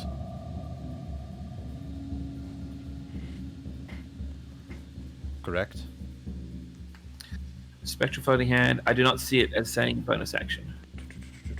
You can use your action to control the hand. Ah, that would be the moving, would be your action then. Control. Yes, I'm only attacking with my bonus, which is my tail. Right, you're using your action to summon it, correct? Oh, that's 2 actions. Yeah. Never mind. You're right. I guess I'm not doing something. I do like the fancy. flavor of it though, so we can say you like drag it along. So if flavor-wise you move up the distance for sure, but as far as like thematically what you're doing. Sure. Okay. So go ahead and move your distance then.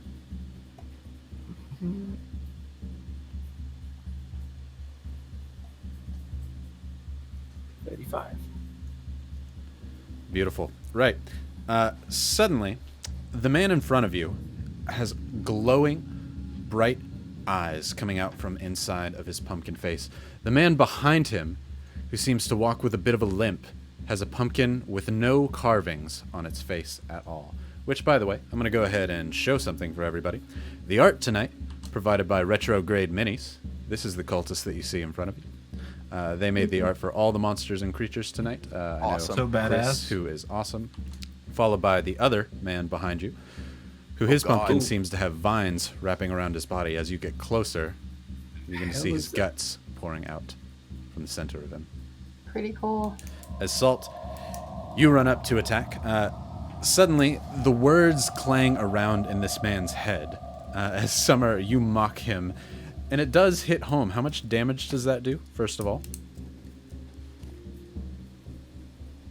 3. Okay. 3 points of psychic damage. Before Salt, you can get to him. Gideon, a sudden... What color is your flame?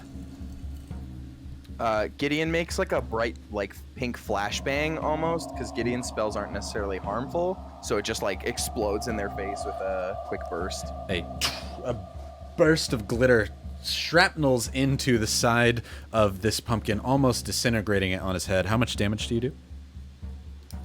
15, baby. 15. Almost max. Holy crap. Love it. As his pumpkin-like head is in shambles, the face that once was there is nearly gone. Salt, you go up to attack him. Go ahead and roll your hit. I'm going to tie my tail to hit the exact same spot. Ooh, I like it. Why not? So when it hits, it explodes in this potpourri of everything. I like it. That's 18 plus numbers of 6, so 24. All right. Definitely hits. Would you say I'm surprising him? Yeah, why not? 4, 5, Because I don't think it will matter what the damage you're going to do anyway, so let's have it be cool. 21 damages Whew. to the head. Yeah. So, your tail, you're very on the alien vibe tonight as your tail goes aiming right for his face. As you do so, the light inside this pumpkin-like head, you expect to hit skull with your tail. However, when you do so, the tail seems to have no resistance at all. Before suddenly the light inside this pumpkin is snuffed out as your tail shoots through the other end of the pumpkin. You pull your tail back as the light vanquishes inside of this pumpkin man here as he drops to the ground dead. Now you see a shambling man near you, team, as you weren't quite able to get there, correct? Well, I went up and around the tree to try and do like a surprise, like, gotcha, son of a bitch. Got ya. Zinnia, you still can attack with your cloud if you'd like, as it is still within range. I would, although I can't see right now, so I'll probably get closer so I know exactly what I'm hitting. So Okay. 5, 10, 15, 20, 25, 30, right behind. Ah, there we go. Okay. you Roll can to see. hit. Yes, I can. So again, roll to hit with spiritual weapons. Ooh, 15 plus 6. 21. 21 definitely hits. Alright. Oh, okay. But that's 2 plus 3. So 5 points of little cloud damage. 5 points. Mm-hmm. Okay. And what type of damage is it? Thunderous? Or is it radiant? I think. Oh, sorry, I keep losing it. It is. You're totally good. Radiant. Oh, no, wait. Force damage. force damage. Oh, I just realized I showed everyone on stream something they're not supposed to see. Let me move that very quickly to the other screen. That's okay. I have Roll20 blocking the stream for me. I can just see chat. Good. Well, Same. then they're all going to see it eventually anyway, but glad you all didn't see. Right. So it was 5 damage, correct?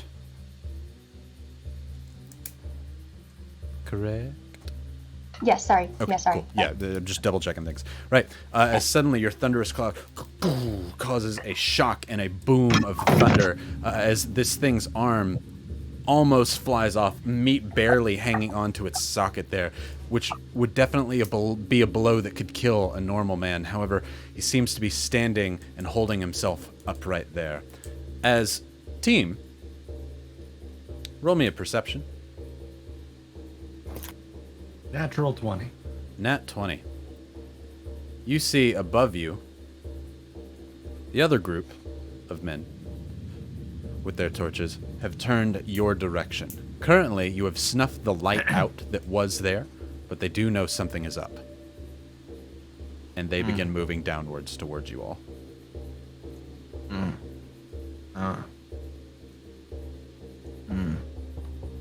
Cool. All right. Seeing as how it seems that we're going to be doing a lot here, why don't we go ahead and do an initiative roll? Yeah.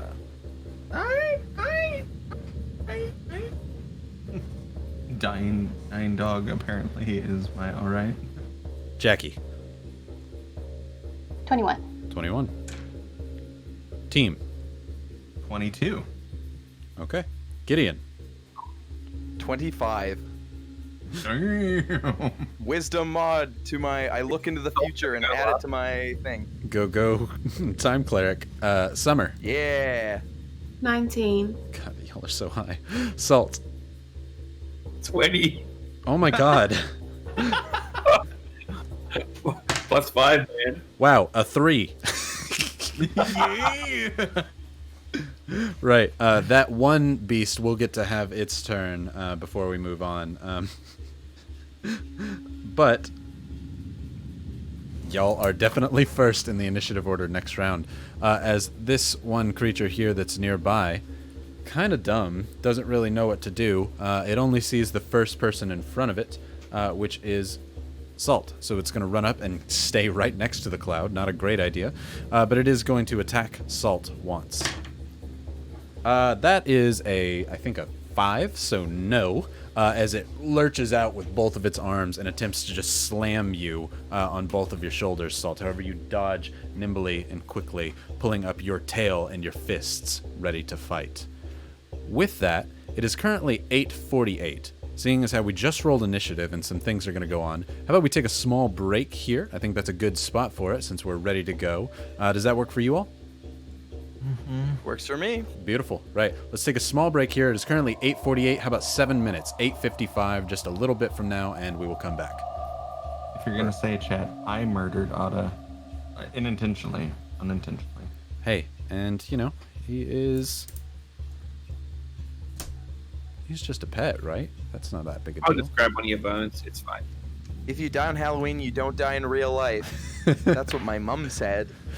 Right. Let's pause it and go for a break there. Halloween. We'll be back in 7 minutes, and then we will do the giveaway for the dice box from Babotogay or Pixel Hiar, and we will continue on from there. So go, do your bathroom breaks, and we will see you all in 6 minutes.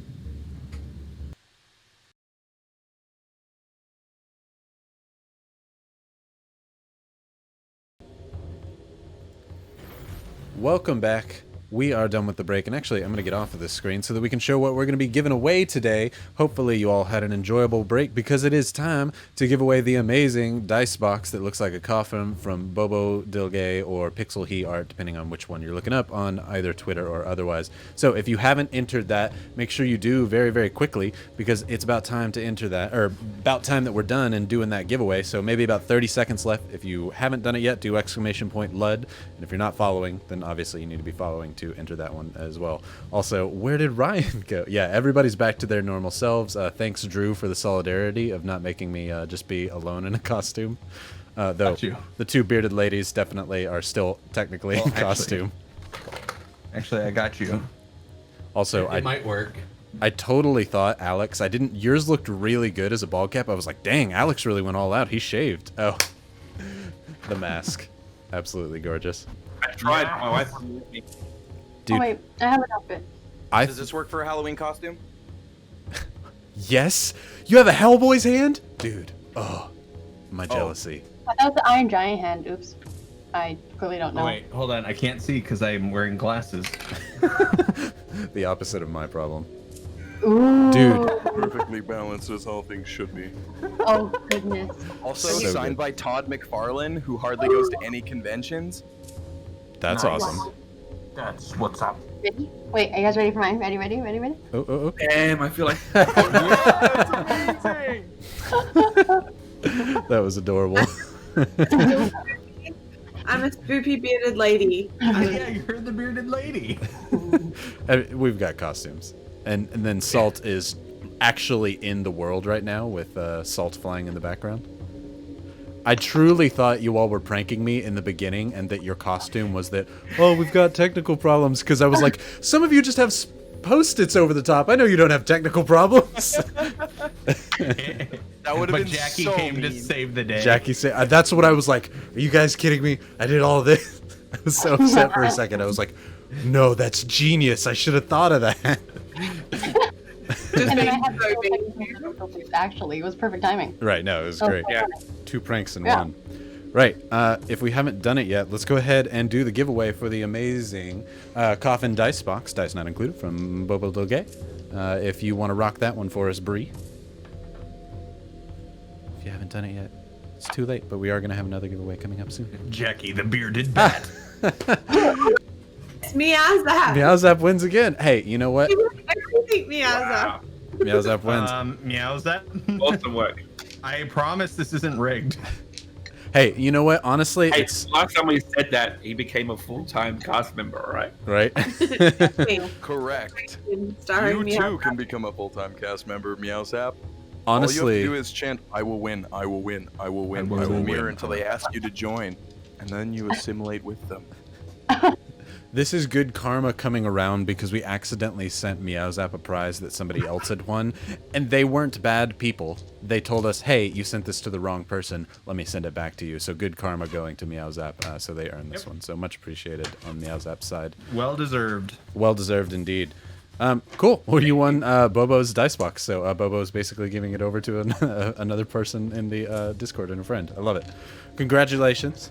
Our next giveaway is actually going to be from our boy Jakey Boy here, who's going to be doing our first kind of open-ended giveaway.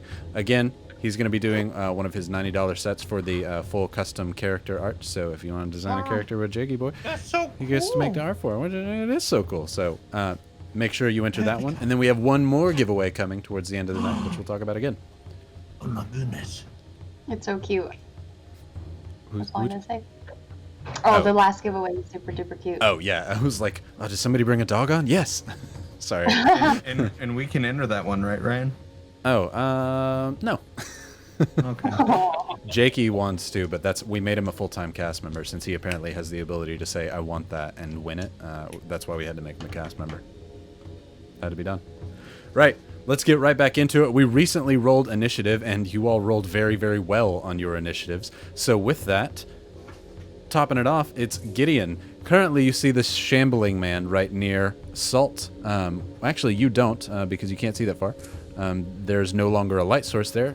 You do in the distance, however, though, up towards the top, see the 3 men. One, another shambling man, and 2 other torchbearers walking your way with light coming out of their pumpkin faces. Does it look like they know we're, like, the ones with the light and stuff? Like, are they looking at us? Are they coming towards us? Roll a quick perception. You have high enough that I'd let you do that. Unnatural 20. Okay. Yeah, they actively saw the light get snuffed out from the other cultist as they are running your direction. Okay. You don't know if they know where you are. You all are currently in a misty darkness. Misty darkness. There's a lot I can't do. But, GM, what are my glasses made of? They'd be saltstone glass, which through wizards. After they made the glass, they would have been polished with sandstones, etc., until they were clear enough for you to be able to use them. And then, of course, magically altered. But metal and glass. What kind of metal? Probably nickel. Dang. Okay. Tried really hard for some silver there. No, I wanted some iron. Gotcha. That's okay. I am going to... Oh, man. I'm gonna hold... Or no. Wait, he's within 60 feet? Is that... Wait, how do you do the tape measure on this? Oh, gosh. I haven't used Roll20 in so long. I'm so sorry, everybody. I know this is invigorating watching Jakey struggle. Do you figure out how to use that one? Oh, I'm just out. I'm gonna move 20 feet closer to the light. Okay. I'm going to like tap Summer on the hand just so she knows like I'm moving forward. If you want to follow me, that's okay. I can't really see, so bear with me. And then once I'm close enough, that extra 20 feet, I'm gonna use another Sacred Flame on that lad. Ooh, do it. So go ahead and move yourself. Just move. You can move 20 feet straight up, or etc. But yeah, I'll go ahead and roll the save. That is a Wisdom save. Doesn't matter. Nat 20. As you run up, and again a similar kind of ball of pink glitter and showered flame in front of this thing, almost like a flashbang in front of its eyes, explodes as he covers the pumpkin face and continues to walk forward. Now, no longer walking, running in your direction. Sure that Brian, there's something there. Can you flick the stream back to Roll20? Did I? Oh, yep. Sorry. That's what. Thank you, everybody. I have been doing such movement. I was like, oh, I'm doing a good job making sure everybody can see now. I've been following along as you're moving stuff. Dang it. Dang it. Okay, yeah. So this boy up here is the one you try and shoot. Pops in front of his face before he goes at a run in your direction, seeing the pink magic come off of your hands. Okay. Anything else you're doing, Gideon? I can't remember. Are you able to hold bonus actions? Because I have bonus action spells. You can hold a action if you want to, but holding is your thing you're doing for that turn. So you can move and hold an action, but you can't move action then hold a bonus or anything like that. Okay, cool. Yep. Yeah, I can't see anyone to heal. I was just gonna hold a healing word, but I will wait. Gotcha. Team, it's your go. Okay. Followed by Zinnia. So Zinnia, you ready? 25, 30, 35, 40. Cool. Dun dun dun dun dun dun dun dun dun dun dun dun dun dun. You killed my friend, and I'm gonna hit him twice with the axe. Okay, go ahead and roll twice to hit. This is gonna be a hand axe, so this is a D6 damage. Yeah, I already have those in my inventory. Look at me go. Beautiful. Look at you. So that's 13 plus 4, so 17. 17 hits. And a... What is this? So that's a 9 plus 4, so not as great. What are numbers? 13. Also hits. Hey! Let's use my good dice. Die Werfelschmied. And...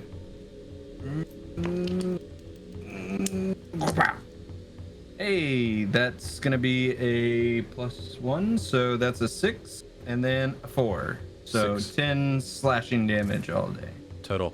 As you run up to charge this one here, you recognize the wound that you made in him with your arrow. Ah. This man has been hit before. Again, going to show art off because Retrograde Minis makes awesome pixel art. As you slash into him twice with the hand axe, once right into his right shoulder, once into his left shoulder, a blow that you were sure would be the final one. You see the light inside his pumpkin-esque face. You can no longer see his face behind there, just a bright glowing light like a jack-o'-lantern. But he is barely standing up, barely. Anything you're doing with your bonus? Yeah. I still have 10 feet of movement, so I'm going to move 10 feet back. Okay. You are going to take one attack of opportunity. No, I'm not. Because I'm mobile. You're mobile as hell, boy. I knew you were mobile. That's right. Right, Zinnia. Do I have bonus actions that I can do? Go ahead, Zinnia. I don't think I have bonus actions. Up to you if you do. Then we can do those. But I think you're out since you action surged already. Oh, Okay. right. So After Xenia, it's going to be Salt. from behind Salt, I'm going to jump to the left a little bit and go, ha! And then cast Sacred Flame, my cantrip. Ooh, I like it. And Dex save 14. Misses. So go ahead. Oh. Or no, you don't miss. He fails. My bad. Go ahead. Got it. Do your All right, damage. so 2d8 damage. Let's go. Yeah, that's a 5 plus 5, so 10 points of radiant damage. Ooh. And then bonus action, my little storm cloud is going to roll to hit. Do it. Ooh, natural 20 Ooh. from downstairs. Hey! Nice. Fuck that guy. A lot of nat 20s tonight. Hot dang. All right. And then Anybody 2d8. have nat 20s? I didn't have an net. You did once, Salt. I did, yeah. You guys are getting nat 20s? Oh. It's a 5 plus 6 plus 3. So 14 of 14. As you run over, you light him on fire as your cloud moves inside its body and explodes in a thunderous roar, sending chunks of this creature exploding outward, lit on blue, lightning-like fire as this thing falls to your mighty clerical blows. Ha! Be gone. Be gone! You could still move your cloud if you'd like, as part of the attack thing, I'd and like yourself. to move the cloud 5, 10, 15, 20, 25, 30, probably around here. Okay. Oh, it's alright, 20 feet. Oops, my bad. So down here. Yes. Boop. There we go. Cloud is All moving right. up, however. That's done. Right. It's going to go to Salt. Summer followed up. All right. I am going to run straight up along that tent and then jump onto the guy that team was attacking. Ooh, I like it. Do a wall run on the tent since you're a rat. Sounds great. Yep. And to make that happen, I will have to use my bonus action in the movement. Okay. For the dash. I can. Yep, for the dash. I like and it. then I'll just do the single attack with my tail. Okay. Go for it. As you wall dash off the very, very light material of this canvas tent as you go over your tail, about to slice right into the heart of this man. Go ahead and roll to hit. I do We'll say you are at believe- advantage as you pop out of the darkness. Nice. I have a 5 and a 15, so 15 plus 6 is 21 to hit. 21 does hit. All right. Damage is 4,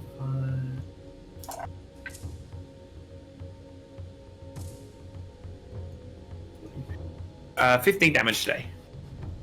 15 damage. I'm liking it. Right, as you jump out, your tail stabbing into him, knocking him to the ground as you lay on top of him. As he stands up, you can hear a grunt of the man inside this thing, his light shining ever bright inside his jack-o'-lantern-esque hood. Actually, wait, this is the one that team hit. Never mind. I was thinking Correct. that was a different one. This guy is super dead. Yeah, he's very much dead. No longer, as your tail does stab right into, same thing, you expect a skull to have to go through with your tail, but instead you feel no resistance, like a knife through a pumpkin. You just completely destroy the pumpkin on the top, again, lacking any head as his light goes out. I am literally Rocket Man today. You are. In the air. You still have extra movement from your bonus then, from your dash if you'd like.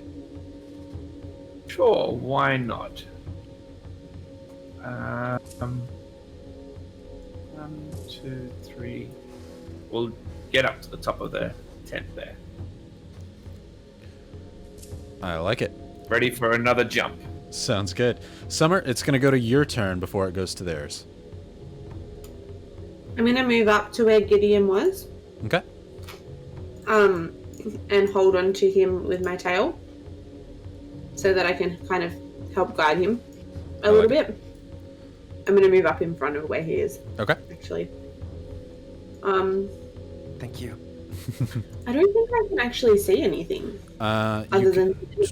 Yeah, because I think you can only see that there is light coming off in the right, but you can't see where it's coming from. Yeah. In that case, I'm going to just use give Gideon my bardic inspiration. Okay. And I whisper a little song to him and say, it's okay. I'm here with you. We can do it. We will get through. I like Bam. Christ. It's a very matronly cry to keep you up and going. And then I guess I will hold, as my action, I guess I will hold, let's go Eldridge Blast. I'll have like a little ball of energy in case anyone moves into my eyesight, my eye line. Okay, so because you used your bonus action to do your bardic inspiration, you're going to be able to hold your action, just FYI. Oh, I can't do my bonus beforehand? You can do your bonus, but you can't do a bonus or an action and then hold the other. Once you start acting, you can't hold and wait for something. Can I? Oh, okay. Yeah, once you start doing acting, you can like move and then hold an action, but you can't like, I start doing a bonus and then hold. Yeah. Okay. Same thing for when Jakey tried to do it earlier. Yeah, Jakey. I was just saying, get I'll just do then. the bardic inspiration then. Yeah. Beautiful, Gideon. You feel refreshed, renewed. You're in a dark area, and a friend calling out to you is a good thing. You feel comforted. Right. It's gonna go to their turn. First things first. This shambling beast comes running up towards you with a scythe in hand. As he tries his best to get up. Let's see, that's actually what you want. The only person he can get to is Team, so he is going to attack Team. I want your scythe. I want your scythe, give it to me. It does hit, so that is going to be 4 bludgeoning damage to you, Team. You're no longer vulnerable to that, so that's nice. As we're going to go to the other one here, who is going to 1, 2, 3, 4, 5, 6. That's as close as he can get in that move. However, he is going to use his bonus action to run over here to where Xenia is and get as close, or his action to dash and get as close to you as possible. You all also, looking up towards the top, see a light shine out behind one of the other tents as something else begins to move forward. And another shambling beast also moves forward with a scythe. What you see before you is a spider-like abomination, or a construct sweet baby lord. of multiple jack-o'-lanterns. No, thank you. The faces on Actually, I this would like to thing return emanate it. light out in dim light around 20 feet around it. It's very much like the torch that they're carrying. You're sure if it weren't for this misty area, it would be far, far brighter. As it moves forward, this jack-o'-lantern-like creature suddenly, the pumpkin around it catches fire. As you can hear small little screeches like spiders, or giant spiders, enough to where you could hear them, screeching out, burning in the flames. It is currently lit and on fire. As we're gonna go back to you, Gideon. Oh boy. Actually, Gideon would also notice. To your left, Gideon, something else seems to be walking your direction. Love that. Which I will show the chat. Because for her costume, but they didn't strip us of clothing, does Summer still have her hat? She does not. Oh, fuckers. You don't take a girl's hat. Take a girl's hat like that? How dare you? Hats fall off. They'll take those. Okay. So they have penguin. They got your hat. Right, it's going to go back to your turn, Gideon. Team close behind. Man, I am going to... Gideon, like, winces, and he's going to rip the part of his shirt, because he's wearing a white dress shirt under his little suit, which is canon, and he's going to make a long strip of white cloth, because this is the best I can do right now, and I'm going to cast Aid. I bolster allies with toughness and resolve. I can choose 3 creatures within my range of 30 feet, which I'm near everyone. And I can increase their hit point maximum and current hit points by 5. You are currently not near everyone. You were near Xenia and Summer unless you move. Oh, really? 30 feet's only 6 blocks. Oh, yeah. Okay, I will move up to, like, here then. Okay. Yeah, then you'd be able to get Xenia, Summer, and Team. Yeah, I'm gonna give it to them. Their hit point maximum's up by 5. Ooh, solid. You heal for 5 and your max goes up by 5. Beautiful. Great spell. Yeah, and that's it. Like, as a bonus action or anything, can I just, like, kind of look around if there's anything on the ground? Like, I can pick up, like, any planks, materials, or anything that, like, I could salvage to make spell stuff out of? Sure. You definitely roll a perception for that. 18. 18. Should you be a different type of cleric, there seems to be plenty of blood on the ground where things have been broken. There's also vegetation in the exploded pumpkins nearby. There are tents and buildings nearby that you can faintly see the outlines of. Perhaps there are components or materials or even your stuff in there. Okay. Right. I'll point that out to Summer, and then that'll be my turn. Okay. Team, it's your goes. They need to follow. I'm going to move on the opposite side of this little guy. And there was a dead cultist there. Was he holding one of those daggers? He was, if you'd like to pick up a dagger. I would love to pick up this dagger. Beautiful. You reach down and Now I grab have a small two-weapon carving fighting. knife. You fucked up, cultist. Okay. So with that, I'm gonna move back around this guy. I'm gonna hit him once, so I can move away from him. Okay. With your hand axe. Yeah. Go for it. And so that's gonna be a 12 plus 4 Hits. fuel, and then that's gonna be up. Hey, that's +1, so 6. 6 Plus damage. Yeah. Solid. As you slice into the side of him with the hand axe, he's rearing back with his scythe. However, you hit what should be his kidneys. The axe slides in, feeling his spinal column as you hit with the axe and pull back. He doesn't really hesitate as he continues to pull the scythe back, not really reacting to your movement.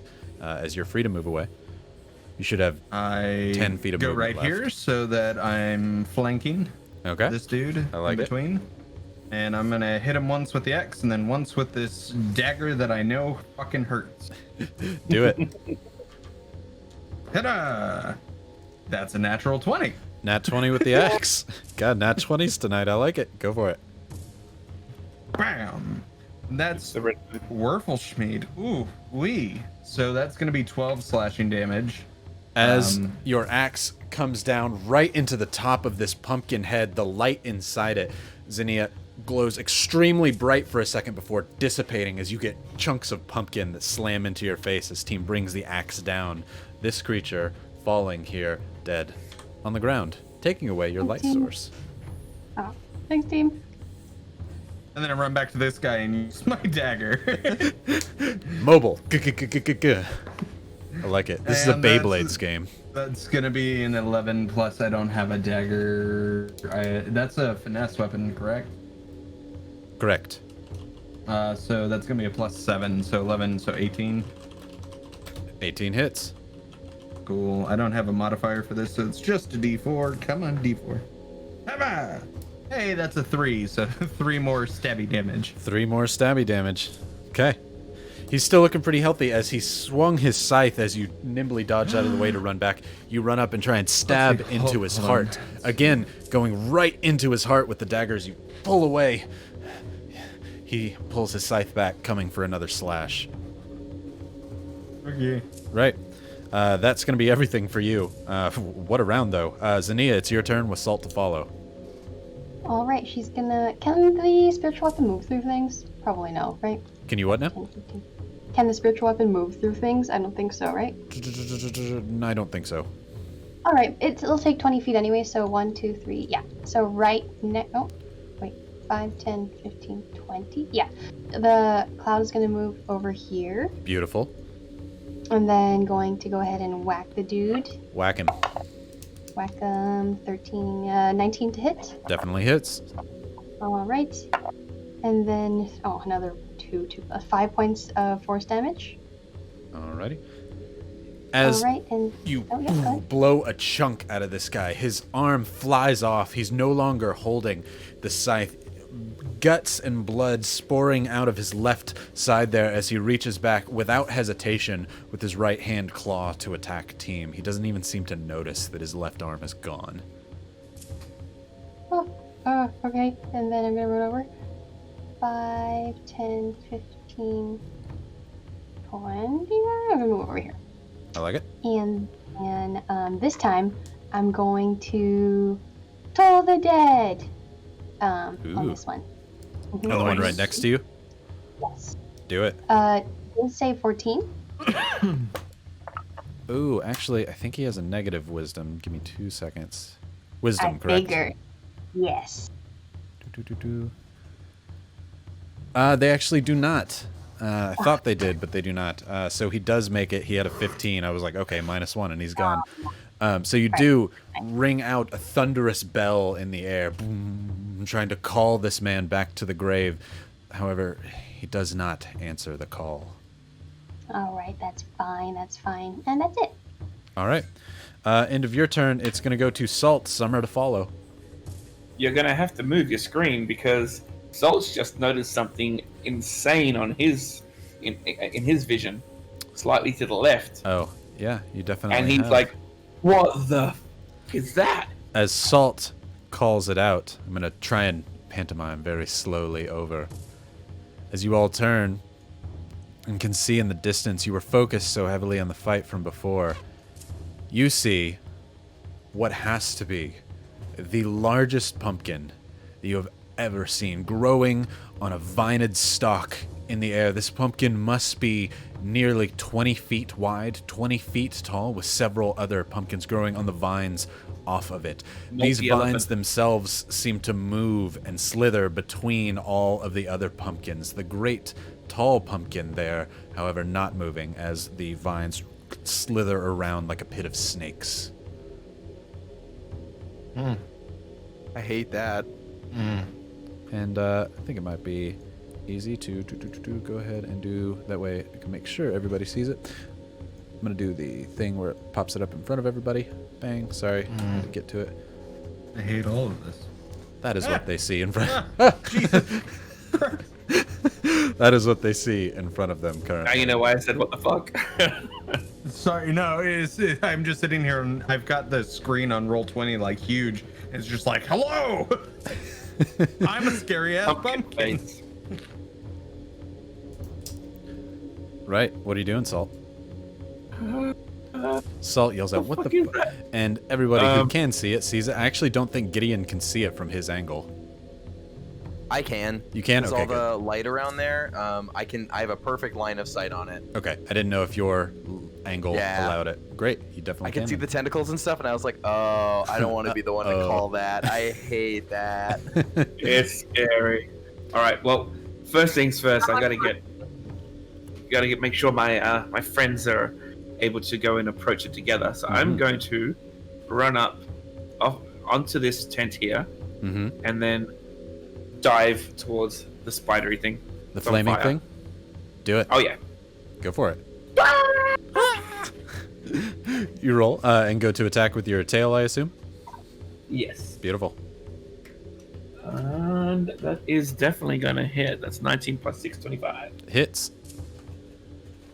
Go for it.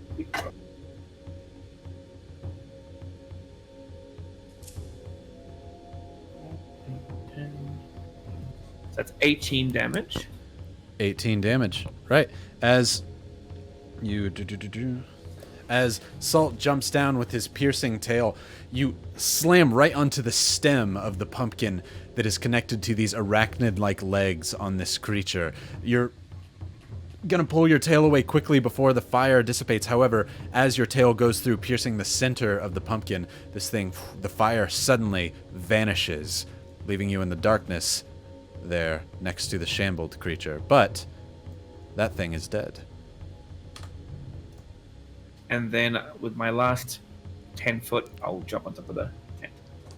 You jump back and hold yourself onto the side of the tent. It's not a tall tent, but it does give you some comfort that you are higher in the air. Right, that's going to go down to Summer then. Okay, Summer's gonna run up because she can't see what Salt's yelling about. She's like, "What do you mean, giant pumpkin?" So she's gonna move her full 35 feet. Up here. Oh, that giant pumpkin. As Summer runs up like, what? You suddenly see the largest pumpkin. Yeah, the same description as before. And in terror, I'm gonna fire an Eldridge Blast off at it. Ooh, what is the range of your blast? 120 feet. Let's double check and make sure that we can do that. That should be... Oh. Right at the edge, you can. Yeah, buddy. All right. So, yeah. Gonna go, and then fire an Eldritch Blast at it. Okay. Summer runs up and she just, oh shit! As she whoosh, a blast of pinkish purple energy, like a spear through the night, whoosh, flies over towards this large pumpkin thing. Roll to hit. 21. 21. Definitely hits.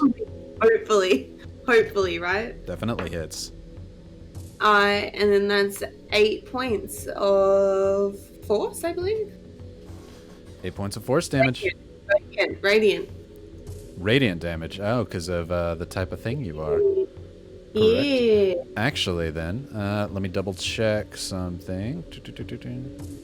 As I like to think you blast into this pumpkin, you hear whispers fly off the side of it, dealing more damage than you expected it to. Ooh, yes. Okay. As this pumpkin-like amalgamation gets hit by your whispering blast. Anything else you're gonna do? I'm just gonna... No, that's it. Right. Guys, have you seen that huge pumpkin? Okay. The fuck? As you shoot this blast off towards it, you hear, shouldn't have done that, No, why did you do this? Before the large, did I mention large? Pumpkin moves 5 feet towards you. As the pumpkin has its turn now. It's alive! It is alive, and I someone can't see it. pissed it off to wake it up. Let's see, Summer, you got hit.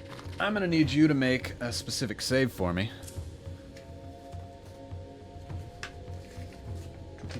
Give me 2 seconds.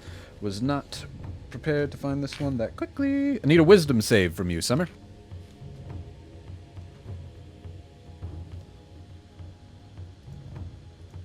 I really don't think so.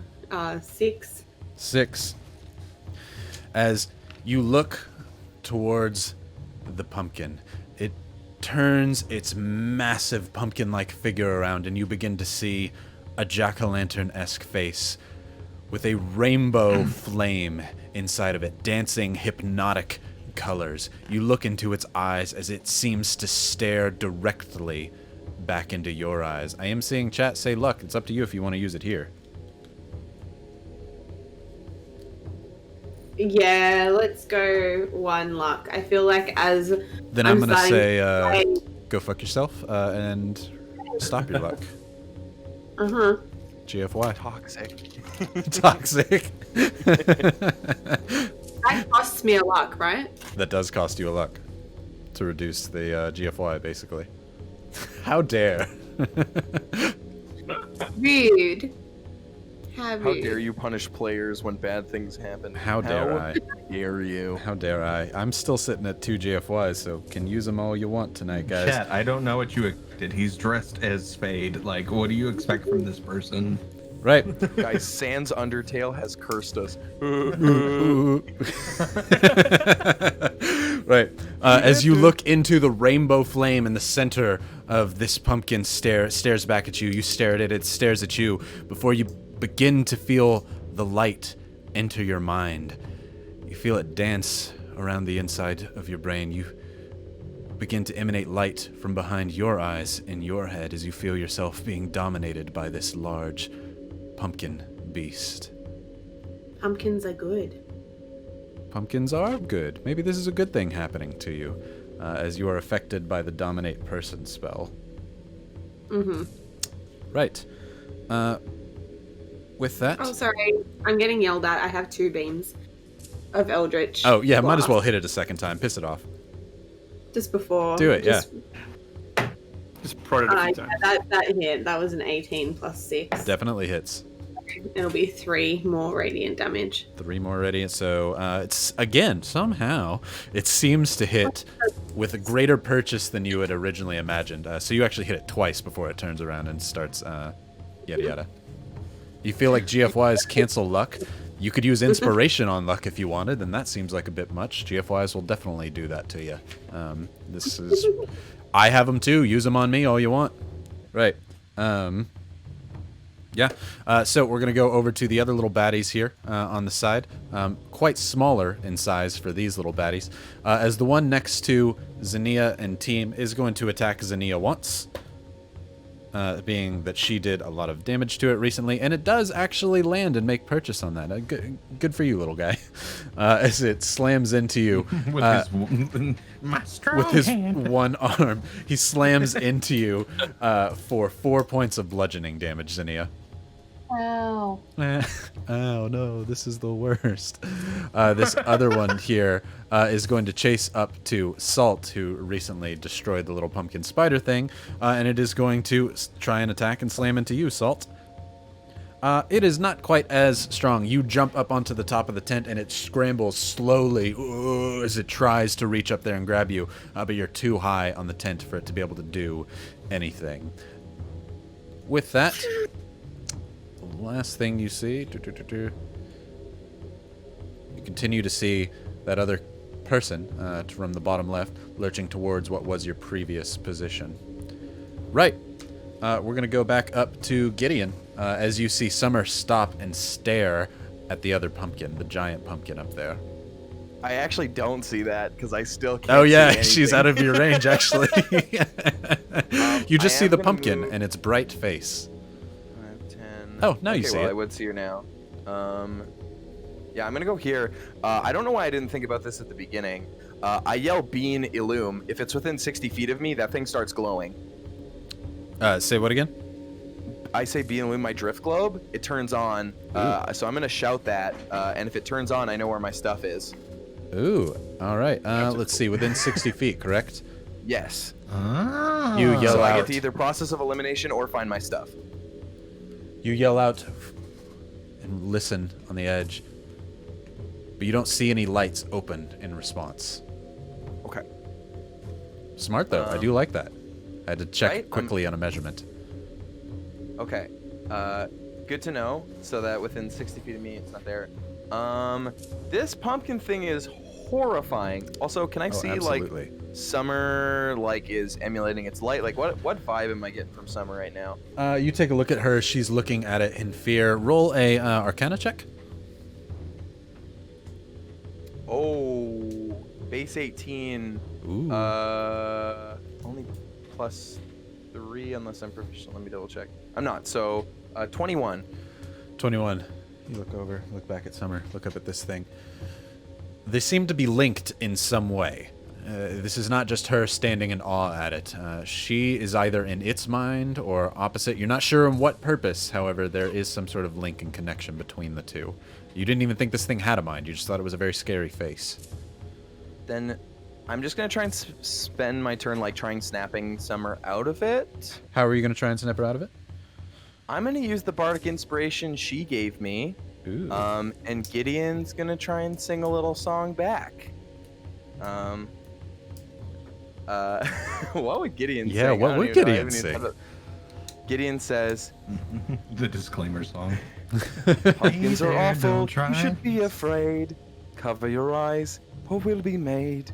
Please run with me, and do not die. I think this thing, your brain will fry. With using the inspiration, I will consider that an attempt or damage on her. So, Summer, you can go ahead and roll another wisdom save to try and break free. You can do it. You can do it. I mean, can I use inspiration? You can totally use inspiration. Can I add the inspiration she gave me because of my song? You're using the bardic inspiration is what's going to Okay, allow her to okay, use this wisdom save. That works. 16? 16. Let me check something real quick. All right. Gideon's voice bounces around in your skull. You look at the pumpkin, this light, so bright, so beautiful. You want a light like that. That should be wait, no. Why would you want that light? It's inside a pumpkin. You see light just like those others. You don't want to be like them. You don't want a pumpkin on your head. Pumpkins are gross. This is as you suddenly snap out of it, seeing Gideon stand in front of you, singing.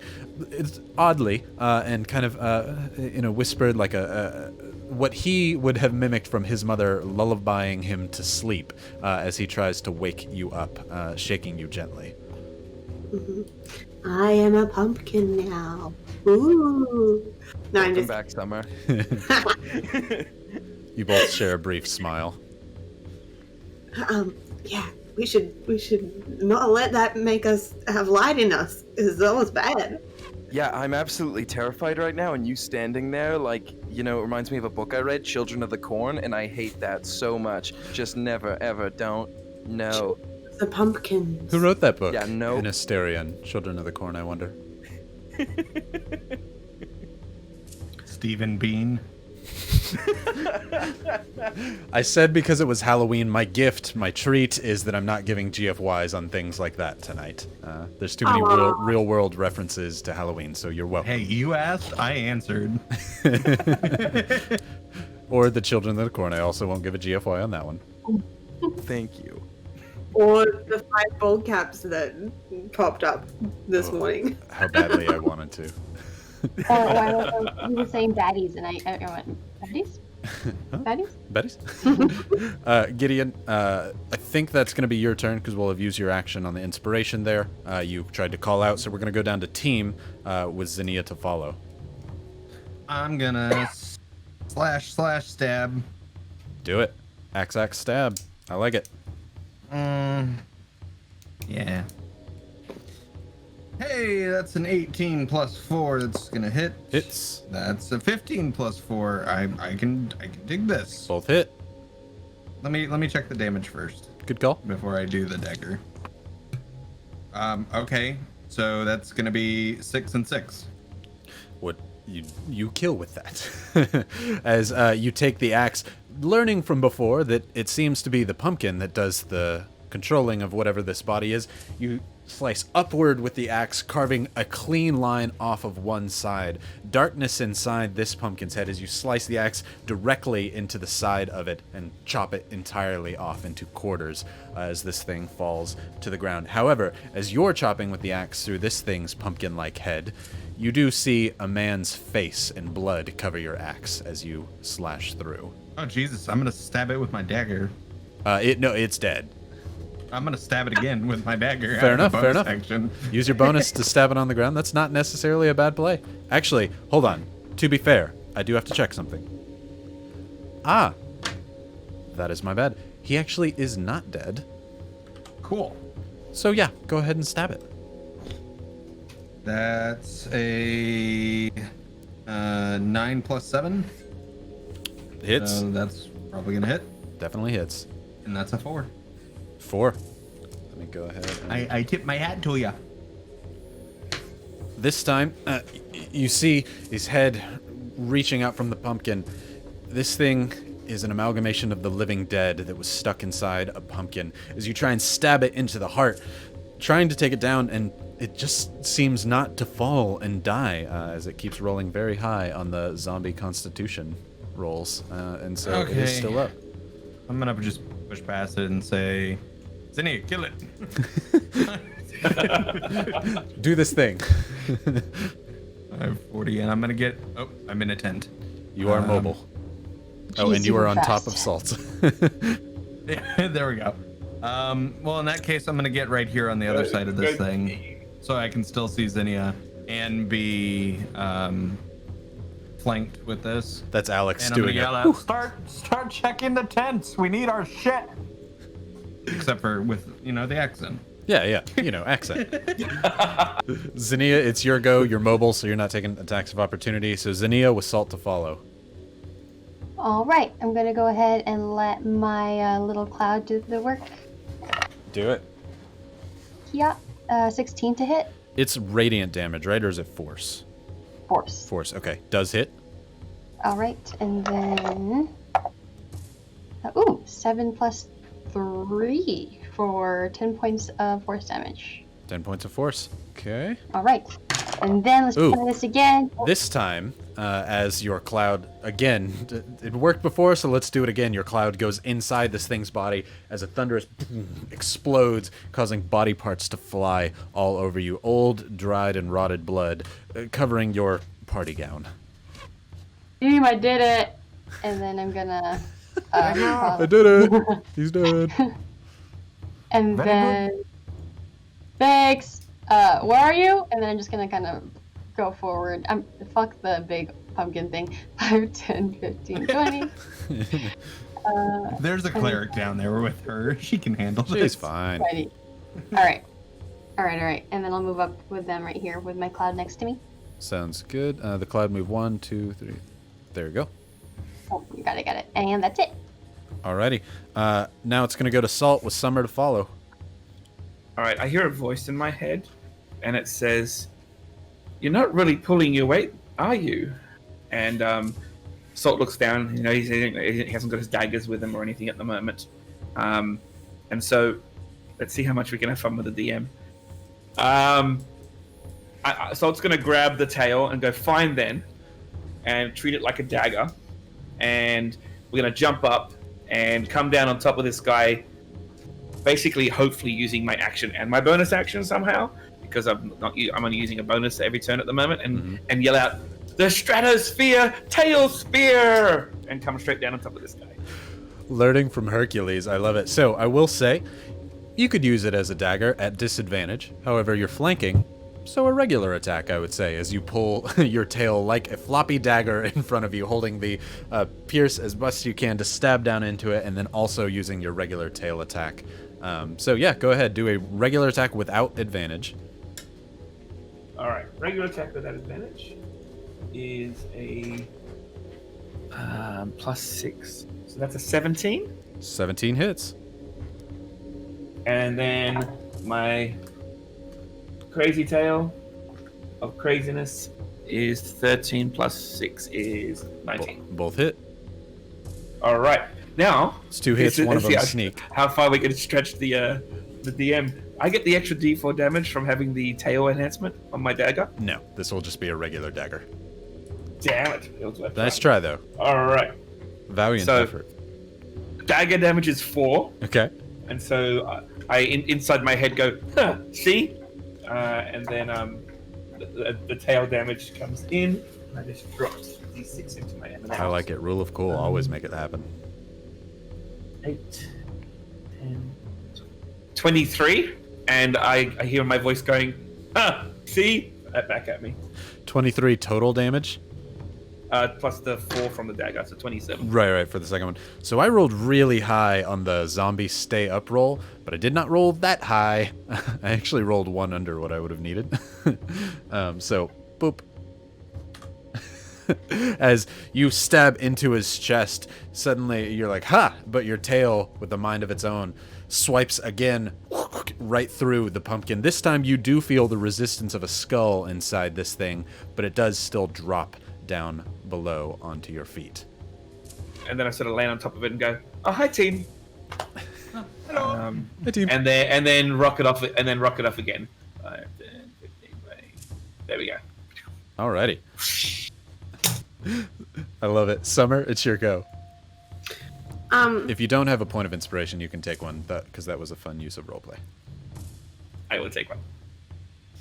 This is only the second time that I've ever used Eldridge Blast, Mhm. so I think I'm gonna look at my hands and be like, "Whoa!"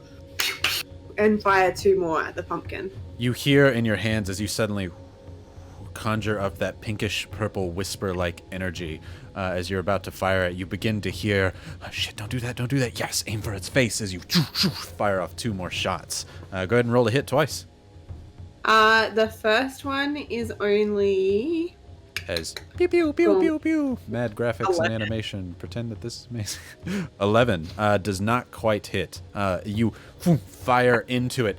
This bolt of energy going right into its eye socket, but the energy seeming to dissipate as it flies inside of there. The second one, what was the next one? 16. 16 does hit.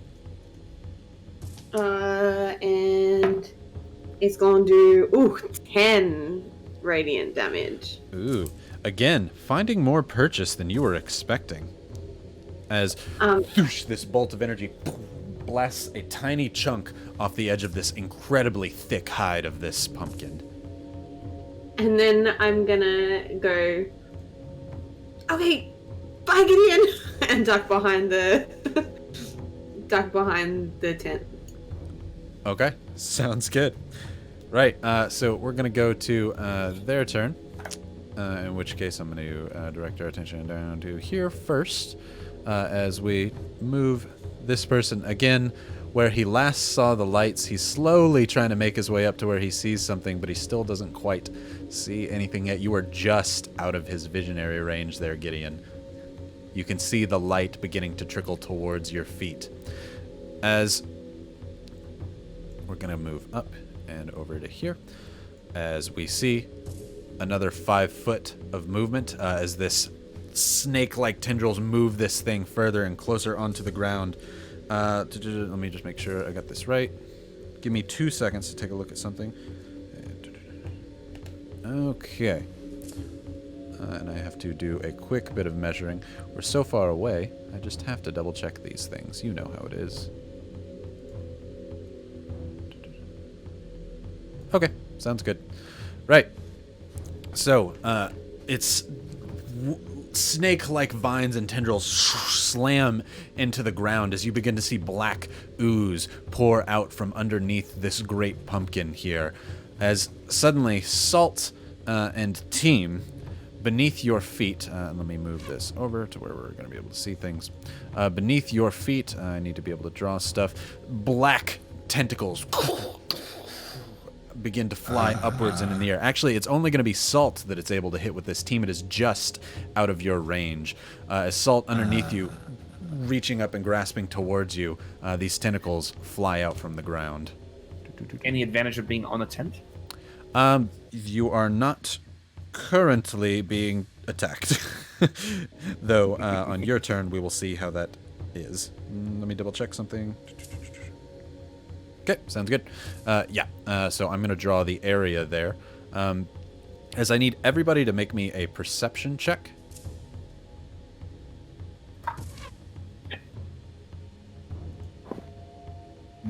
I don't know why. Natural 20. Aurora, your dice are fucking awesome. 26, but there's very limited things I can see. I can see the entire area around the pumpkin where I am and the dude walking at me. Anything out of that, I can't. Okay, sounds good. 26 from Gideon, which, holy crap, by the way. Team? That was a natural 20. Nat 20, sorry. you're Summer. It's out of office Plus right Summer. now. Uh-oh. I got a 15. I got a nat 1, so that's 2. Okay, so everyone except Salt, we'll see if Summer hears this or not, hears a loud cry coming from the southwest of your location. As, let's see, with the light from the fire, some of you may actually get to see this, as we're going to go to the... Perception check, Bree.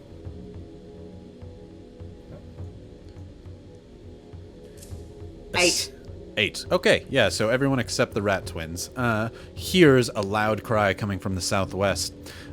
However, only a few of you will be able to see this, so I'm guessing that's going to be Salt and Team. You begin to see what looks to be a smaller version of this thing pour out from between the buildings. Shit.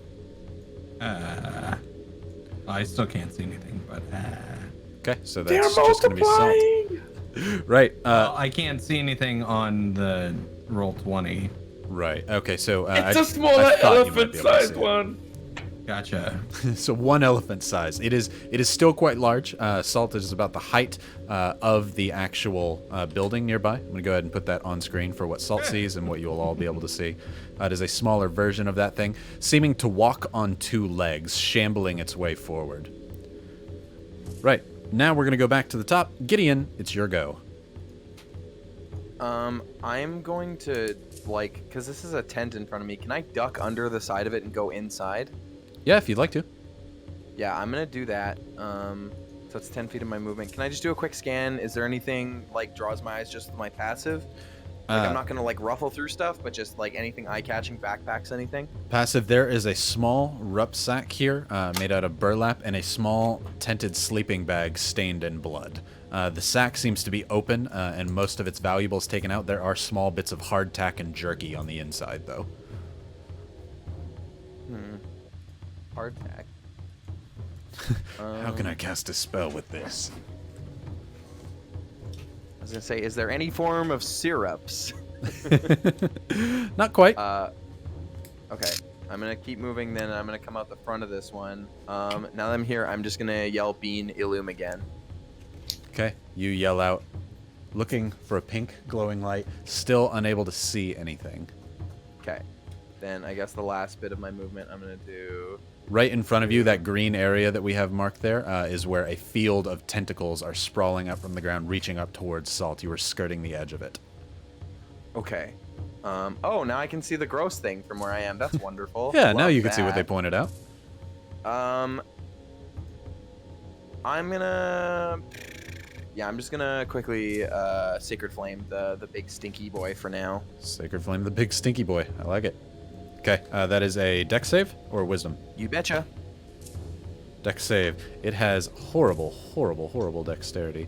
Let me double check That is wonderful for me. Oh, it beats... what? It's 14, correct? 15. 15. Oh, well, then it does fail it. It was going to beat it by 1. Go ahead and roll your damage. Is that radiant damage? You bet it is. Beautiful. That is a whole whopping 12 radiant damage. Hot shit. So, again, seeming to connect more and purchase more than you were expecting, the writhing tentacles from beneath this thing and the vines light up in a bright pink flame as your flashbang showers it. If your eyes briefly seem to think that the carved out eyes on this giant pumpkin begin to curl downwards, almost in an angry scowl, but that must be your eyes playing tricks on you. As I do need to roll something. Okay, still concentrating. Right. Anything else you're doing? Does Salt look hurt at all? Has Salt taken any damage? I don't think you have. Salt You always took takes some damage. earlier. Yeah. Took some when he was getting grappled. I'm just gonna do a quick healing word as some of the timer on some of the wounds reverse. 6 health, just a level 1 healing word. Just Beautiful. a little one. Salt, you running away from the tentacles, feel yourself, the wound on the side of you begin to stitch itself back up. You look in the distance where you were attacked before and you see droplets of blood flying back towards you. Flying, going back in your veins. It feels weird, like you're suddenly getting a shot of liquid as it goes back up as your wound begins to seal itself, almost going back in time. Well, that's new. Didn't know my buddy could do that. It's all you. You're definitely the one who did it. Right. I think that's it for you, Gideon. It's going to go to team, after which is Xenia. All right, so I am going to run into this tent in front of me. Bam. Do it. Bam. Is my shit in here? So you're currently outside of the tent, but if you want to move in. And I'm in the tent. At a cursory glance, you In the look tent? around. A similar scene to what was described to Gideon, a sleeping bag covered and stained in blood. You see a mallet there with the mallet itself coated in bits of brain matter and gray material next to the sleeping bag. But not You your guys stuff. just hear from the tent, fuck! And team's gonna run. Team pops out out of the the other tent. side. And then. Hey, team, throw me your dagger. Oh, okay. Well, here, while I'm here, dagger, throw. You've moved 20 feet so far. 5, 10. Throw it. Go ahead and roll a dexterity check. Oh my gosh, you're gonna stab him, aren't you? I'm used to catching things, sis. What are you talking about? That's an 11 plus 3, so 14. Okay, Salt, you ask I'm for not it. like You can throwing roll it a at him, dexterity but save. I'm like throwing it at his feet. Oh, at his feet, huh? Well, not like at his. You know what I'm trying to say, you Throw it bastard. in the air. You throwing it at him, or are you throwing it at his feet? Specify. Like Throw towards me the his, dagger. towards it. Well, if he's yelling, throw it. I'm just gonna throw it. Okay, you throw it at him then. Salt, roll a dex save. Can I use Slay of Hand or? No, there's going to be a dex Performance save for this. Okay. That's a 17. Not a very high dex save needed, as you are literally asking for it. A small carving dagger, a pumpkin-esque carving holiday dagger, flies towards you as you reach up and jump to the top of the tent to grab it as the tentacles chase you up this tent. As you do now have a dagger. Huzzah. Huzzah. In that case, You've moved 20 feet, you can move 20. the rest. You have 40 feet, correct? yeah, Like it. I'm looking in this tent. Is my shit in here? You look inside here, you see yet another scene. However, you do see a small chest that is open and seems to have been rummaged through without any of your specific belongings in here. Okay. Was that a bonus action to throw him the dagger? Yeah. Okay.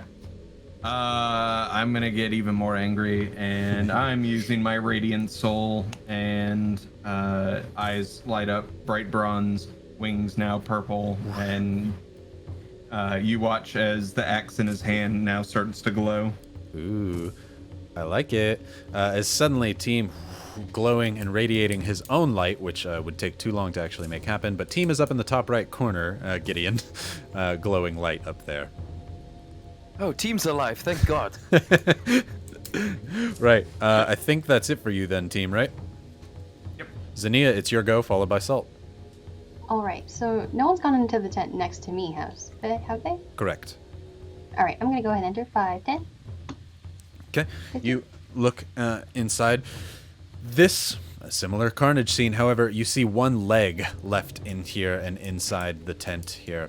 There is a small glass vial seeming to be sticking out from underneath the sleeping bag that was there, almost as if it was a hiding spot. Grabbing Please it. tell me it's a molasses. You run over there and grab it and take a look at it, and it appears to be a minor health potion. Oh, fuck yeah. Alright, cool. Or grab Not that. molasses. Not Malay. I need some molasses. Does it taste like blueberries?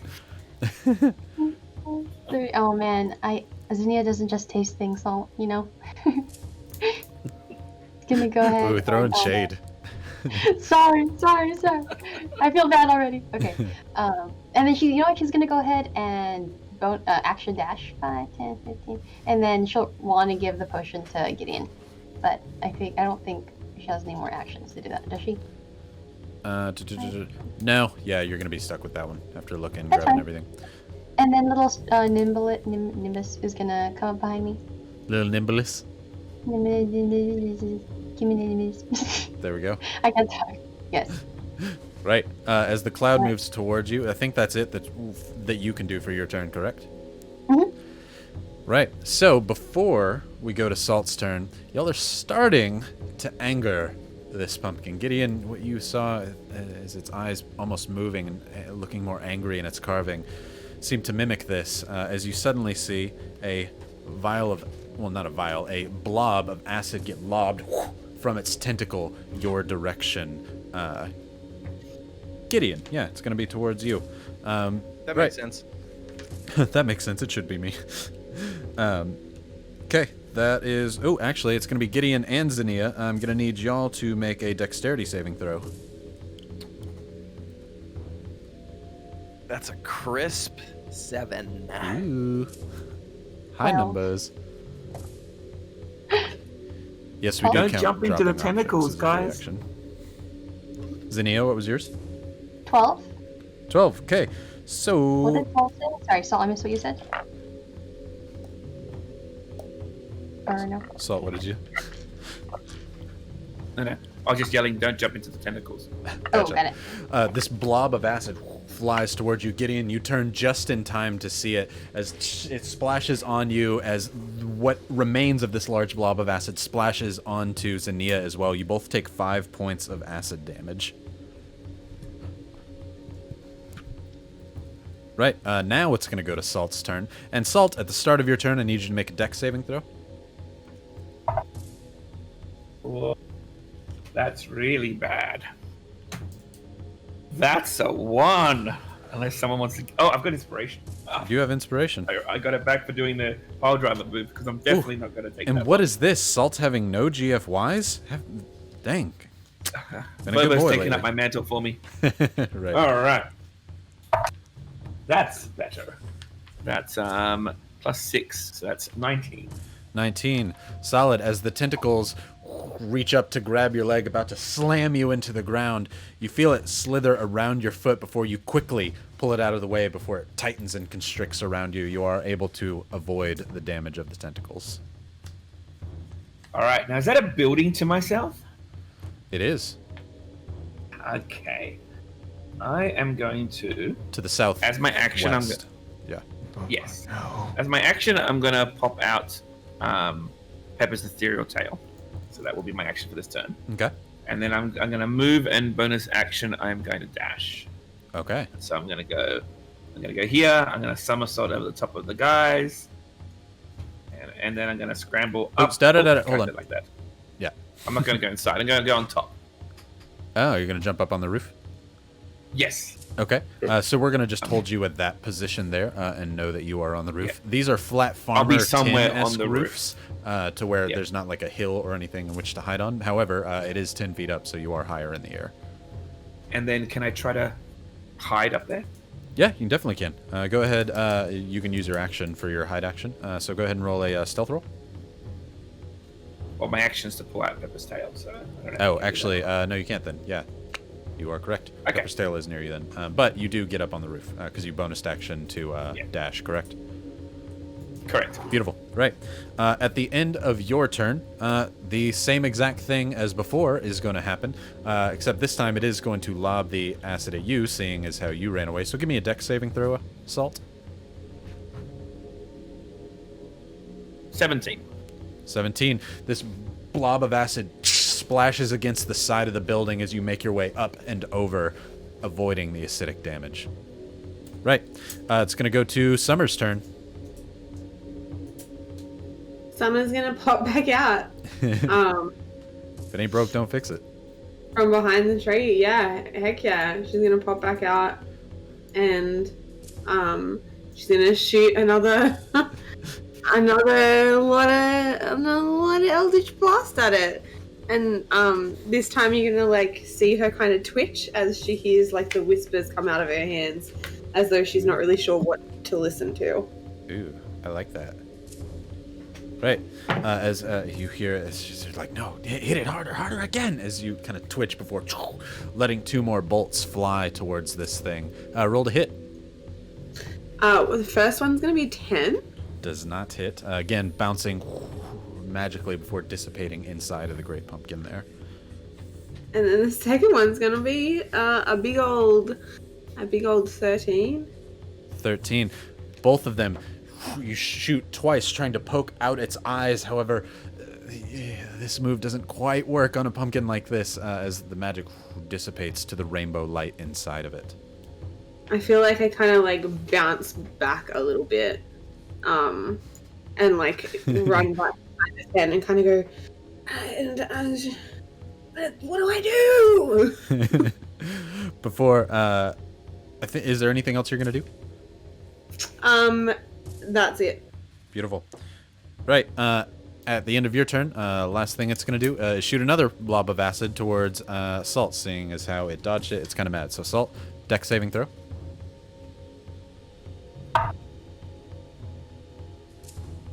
12 plus 6 is 18. No problem. Again, it's just lobbing blindly at the top of the roof, trying to hit you. However, you roll on top of this roof here, trying your best not to get hit by it. As you do so, you hear kind of like a screech, much like what you heard before with that flaming spider-like thing from inside the building. Oh, as the poison or the acid's coming, I'll be like, spit with your mouth. You aim better. I like it. Right, so now that's going to go to their turn. And so what we're going to do here, let me double check one thing real quick. After the end of their turn, we're going to do the giveaway. So I'm going to go ahead and do their turn here real quick. Giveaway. Giveaway. As this thing that you saw previously on the left side that is like a mini version of it is going to use its full action to dash as fast as it can to get up here. It looks like it is sprinting and trying as hard as it can. As the ground almost shakes beneath the heavy weight of the vines as it slaps itself shambling forward.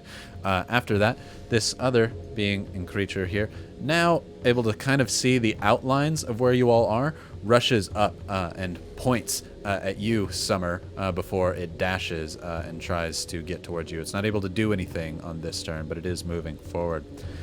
Salt, where you heard that cry from inside, the window on the this side of the building here suddenly breaks as a small pumpkin spider-like thing, much like what you saw before, though a bit of different art slightly, jumps out of the window and looks at you all before itself again lighting on fire. The big guy makes another 5-foot movement forward before... Good for him. Good for him, the big guy. As he reaches in with its vine-like tentacle inside its mouth there, that's opened and carved. The tentacles that are on the ground near where Salt was dissipate and disappear.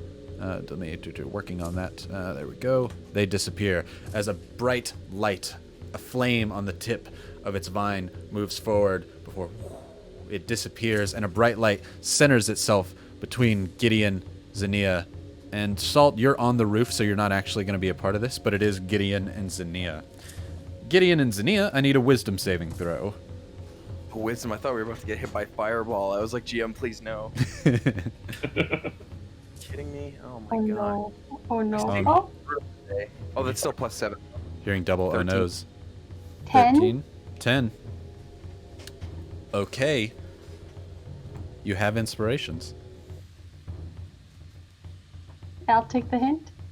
If you want to use them. Yes.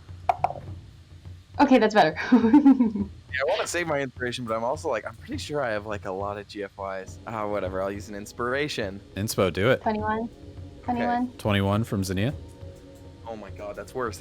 That's a 5, so that would be 12. As a similar display of rainbow light from the inside of this pumpkin engulfs the area like a fireball. However, it's just dancing lights around you. Xenia, you instinctually close your eyes. Gideon, you take a look at it, trying to look and discern the source of this magic inside. You choose not to close your eyes, and in such a way, you are charmed by its hypnotic pattern that it makes. As Gideon, a similar look before as you look over to the pumpkin, as the lights enter behind your irises as you smile. As it's going to go to your turn, Gideon. Gideon, you are currently charmed. Your speed This is 0. my favorite holiday. It's so funny because it's true. There's pretty much nothing that you can do here on this one. It can't force you to attack, but you are charmed and your speed is 0, so it's just going to have you stop and end your turn there. Team, it's going to go to you, followed by Xenia afterwards. I'm flying up. 15, 20, 25, 30, You're 35, gonna fly 40. away. Wait, hold on. I don't want to be right there. Here? Yeah. There we go. I can still see my friends. Okay. I'm up. I'm 10 feet. Okay, 10 There. feet in the air. Remind me of that in case I need it. Okay. What are you doing? I'm gonna just I'm gonna just hi everybody. His team flies Hello. in the air. Hello, everyone. I'm angry. I cannot find my stuff.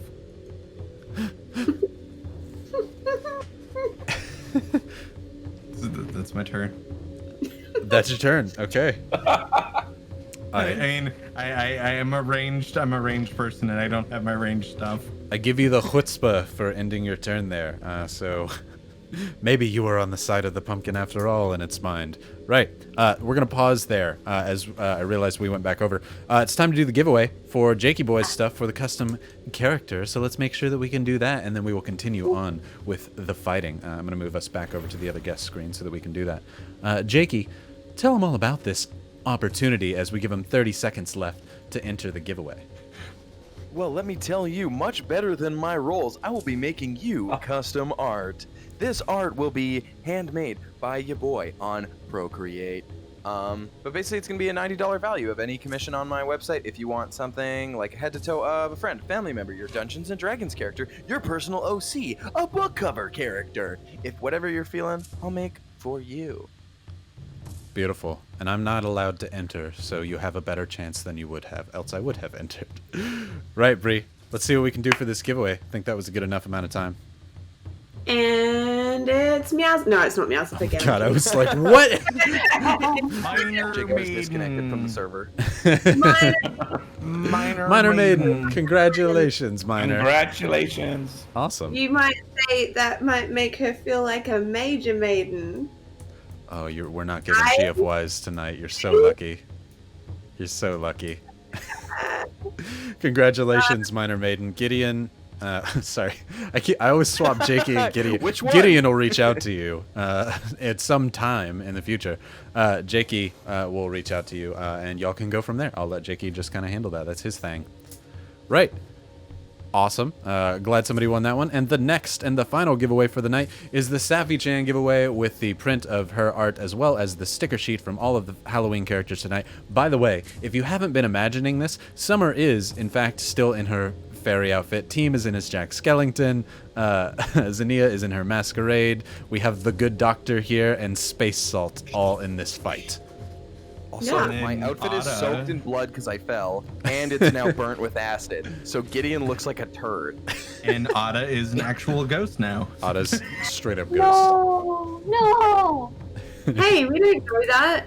He could be fine. It says the pile of dust. I Sure. mean, Verity makes the best suggestion ever. What was Verity's suggestion?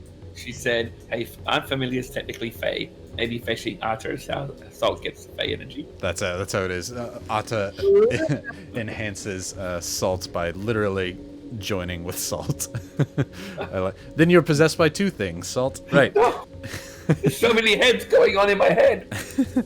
Right. Okay. So let's continue from there. Team, you ended your turn. Xenia, it's your go with salt to follow. All right. She's going to see what's up with Gideon. Kind of just like hold the bottle. I'm assuming it's on her hand. Hello. Roll an Arcana check. Salt, do you jump off the? Oh no, I'm on the top of the roof, but I should actually be able to see what's around the roof because I had True. movement without going into the house. So I'm just checking it out. Yeah. No worries. Just checking. Xenia. 17 on the Arcana check. 17. You look over to Gideon. We should go back to the battle map too. There's some sort of connection here, but he's not acting of its will. You're not entirely sure. Yes, we will go back to the battle map. Good point. You're not entirely sure what's going on here. Perhaps Gideon is just staring at it and biding his next spell and what he's going to be doing. I see which being casted the blinding light. Oh, you saw the giant pumpkin cast with the magical wave of its vines. All right, wait, sorry. Was it the vined one, the smaller one, or the giant, The big one, biggest big one? boy. Oh no. The big I don't hoss. think I don't think I could. Okay, so she's just gonna go ahead and step out 5-10 to be kind of in between herself and Gideon and the Z Pumpkins, and she's going to attack this little one over here. Okay, do it. Toll the Dead. Ooh, alrighty. With save 14. That is not... Okay, go ahead and roll your damage, but it has not taken damage yet, so... Oh, shit. Okay. Oops. No worries. Oh, well. 8 points.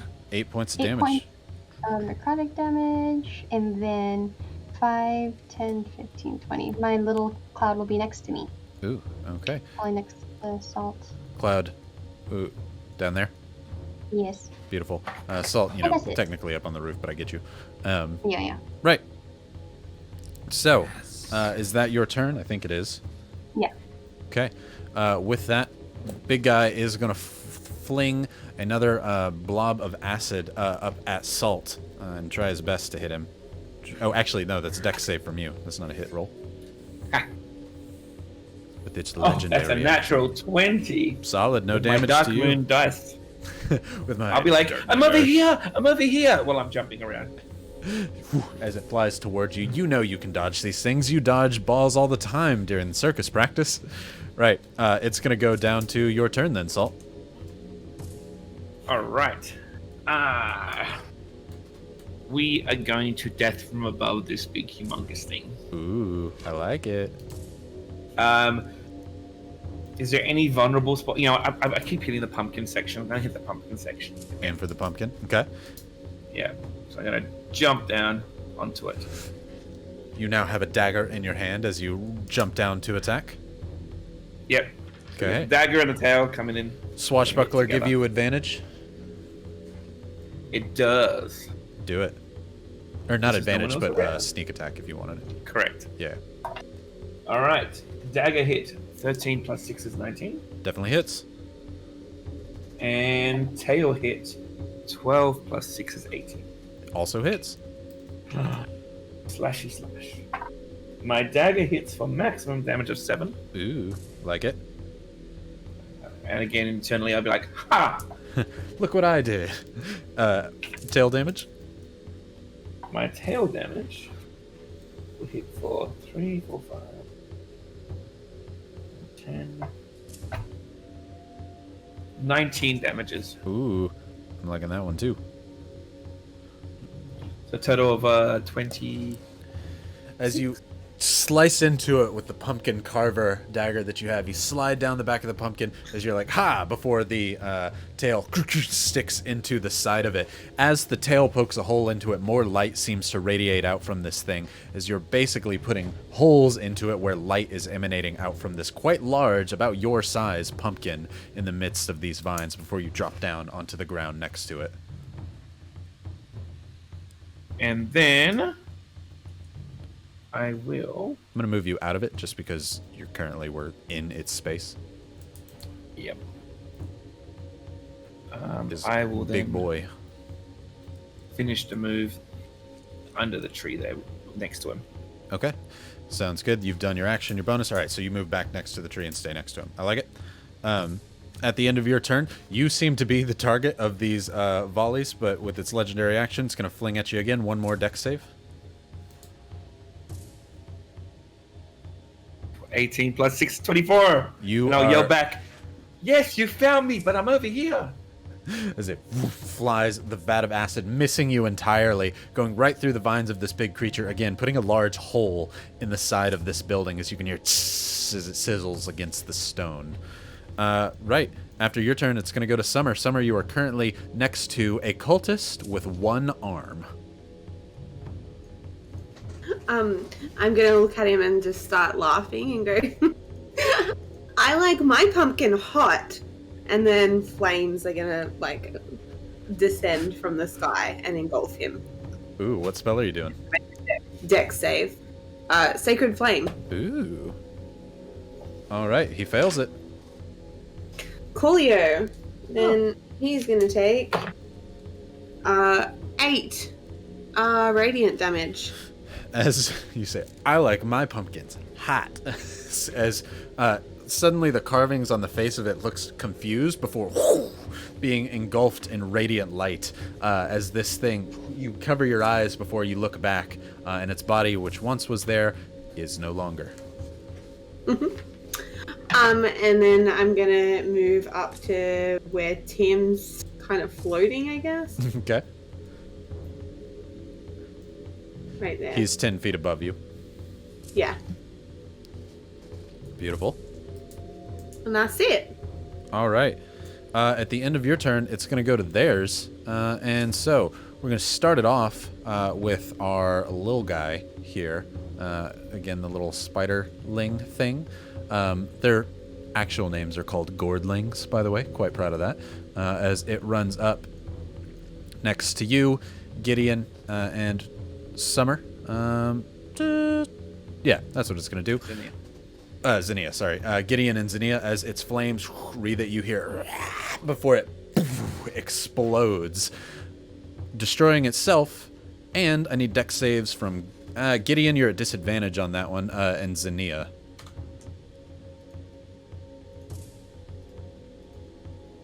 My girlfriend is on fire. 15. Okay. Gideon. 4. I'm rolling real hot today. The disadvantage, though, it was 19 and 4. Ooh. So feel bad, man. Solid. Right. So, Zinnia, you are just able to duck down to the ground, avoiding the brunt, as you got exactly what you needed, of this explosive fire-like damage, as you take 9 points of fire damage. Gideon, however, you take 18 points of fire damage. Oof. However, being that you were knocked and blown up, you are no longer charmed by the big pumpkin. Fantastic. Fantastic I live. indeed. And on a positive note, you have new dice coming to you soon, so you can So you throw get away rid of those that dice shit. you're using. Right. Salt, this mound-like creature rears its giant pumpkin head back and tries to slam down into you, smashing pumpkins against you. As it does, in fact, hit. Oof. Right. So that is going to be... Give me 2 seconds. That is 13 points of bludgeoning damage coming your way, plus 14 fire damage as this pumpkin smashes against you and explodes in a ball of fire. It rearing back, its whole front half of its face now open like a pumpkin smashed on a prank in Halloween, a bright white light in the very center of where that pumpkin was. So you take 27 points of damage total. However, you Is can... it a single attack or 2 attacks? It's a single attack. I uncannily dodge. Cool. So that's going to go down to... It's a single attack, so 14 damage. Ouchie! Did Gideon's See? heal save you there? Yeah, no, I would have had 1. I yelled back Okay. to the big, huge pumpkin, going, see, he knows how to hit me!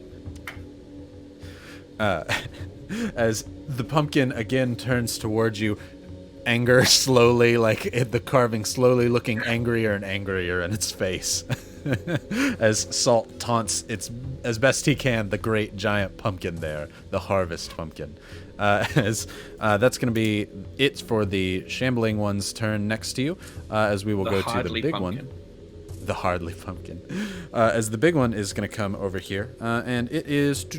Ooh, that is too... that's too juicy not to do.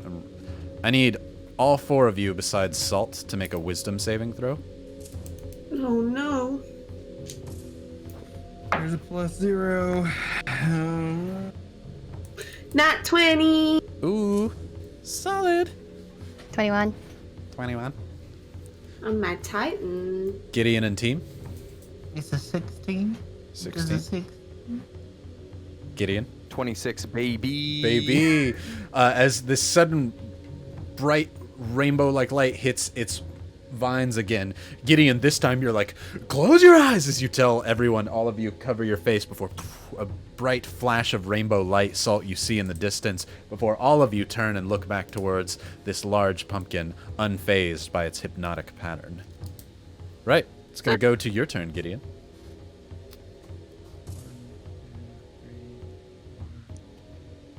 I'm going to shout... Yeah, I'm going to shout Being Illume from where I am. Okay. From where you are, you see a bright pink light emanate from this window. Oh, thank God. Okay, so that was 5. So that was. Also, I hope. Yeah, Jen saw that. I need my stuff, so I'm just gonna take an action to dash. So I moved 5, so that would be 1 more to 6. This window, chat, by the I way. can move 7, 8, 9, 12. Okay, that's as far as I can move for now, I think. Beautiful. I did that properly, Dash. The door is right here, by the way. Okay.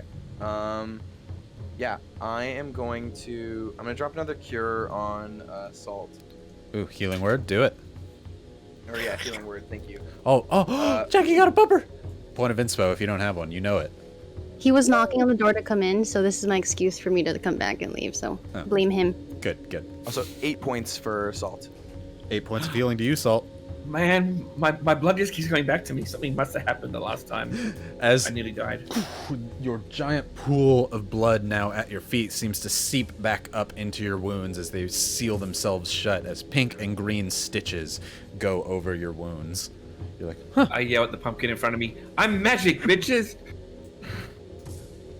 Magic bitches. Oh, you are gonna get hurt. All right. So, at the end of your turn, Gideon. Yeah, we'll go to team's turn. Dun, dun, dun, dun, dun, dun, dun, flying over Zinnia, dropping the hand axe in the 5-foot square in front of her, and then swooping in, grabbing the scythe off the ground, and that's gonna illuminate with radiant energy as well. And I say, where the fuck is my shit? And then boom, boom, boom, and this is as close as I can get to this With your full pumpkin creature. As Zinnia, you see your friend fly over and a hand axe fall towards you. Do a dex save, see if you catch it. All right, let's do this. Okay, I thought you were about to say to drop it on her. I was like, you bastard. 14. 14, you're good, you catch it. If you rolled a 1, yeah, Hey. it drops on you.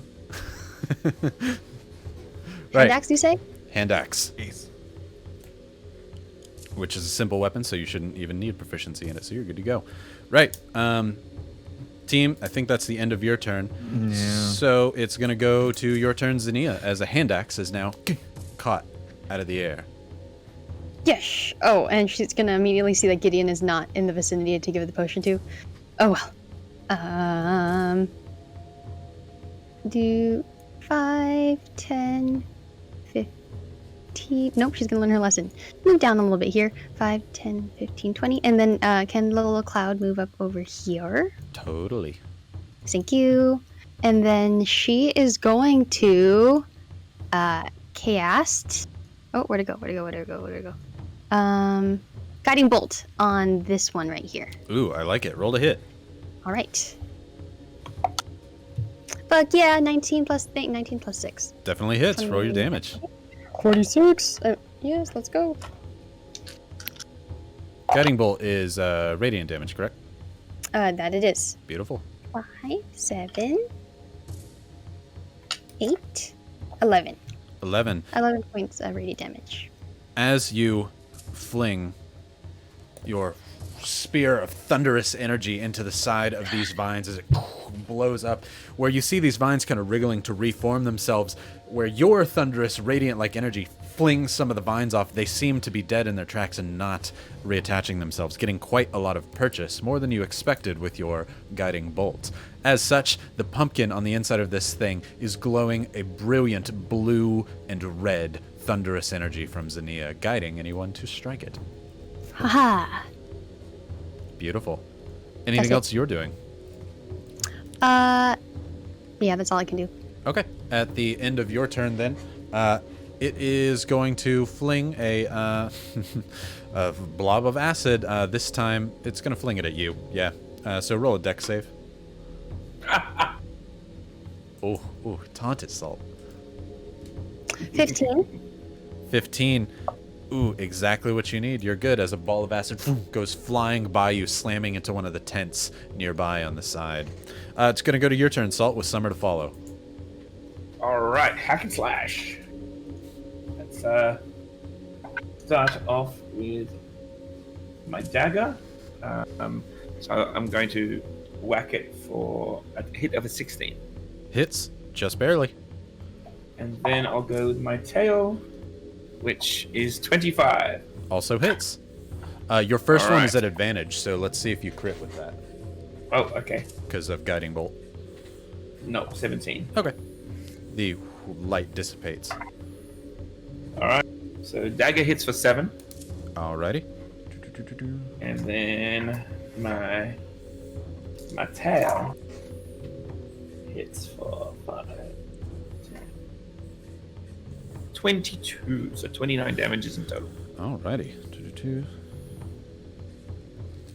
As you slam your tail into the side of this thing, trying to break as much of the pumpkin as you can, the light inside of it gets far brighter. As far as you could tell, this thing is brightened, bloodied, whatever you'd want to call it on a bright pumpkin.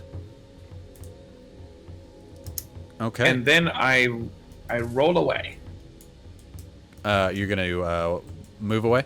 Swashbuckler, yeah, I you're not going am. to take any damage or attack of opportunity, so you can move. Yep. I'm going to go roll away and then jump on top of this roof. Oop. Okay, so 1, 2, 3. 4, yeah, you'd be able to get just at the top of that one. So you're on the edge there, but on top of the roof, so fantastic. Right. At the end of your turn, Salt, as you laugh at it, it is going to fling it at you, so dex save.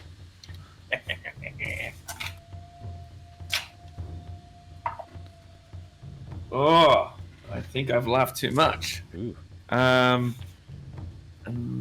20, 2 plus 6 is 8. 8. You do fail that one. As you run up, you're like, you basically flip it off.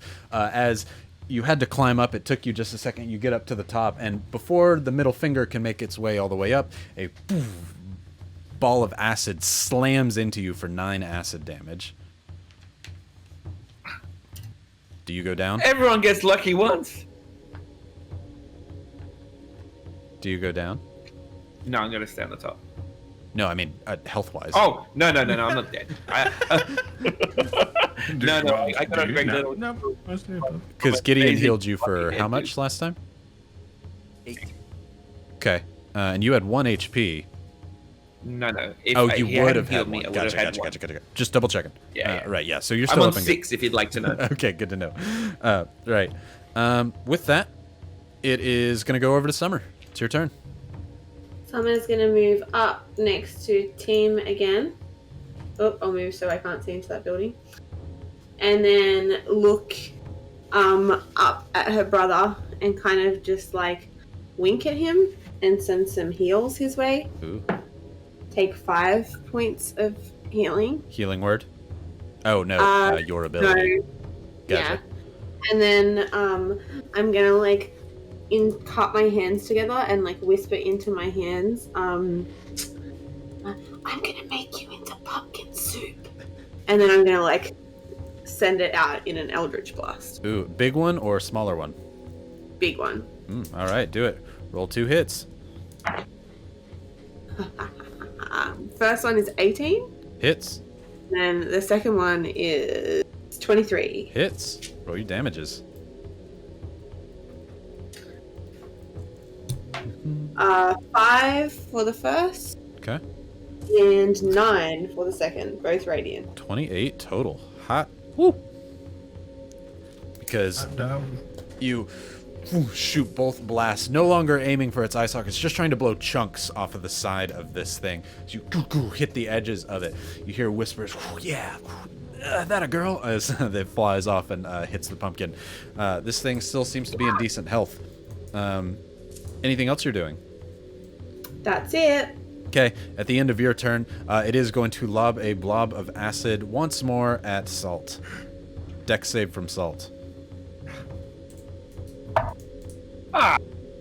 11 plus 6, 17. Hey, you make it. As you, this time, you pull your middle finger up with some strength as it flies at you and goes flying off in the distance. You hear it sizzle on a tree some 100 yards away. Right. That's going to go to their turn. Let me move over here real quick. As it goes to their turn, this big shambly boy is going to move up. It's going to occupy the same space as your spiritual weapon, because that's not really a problem. As it's going to attack... Oh, team, you're actually 10 feet up in the air, correct? Yep. Okay, it can still hit you. So it's going to attack Team once and Zinnia once. First one against Team, second one against Zinnia.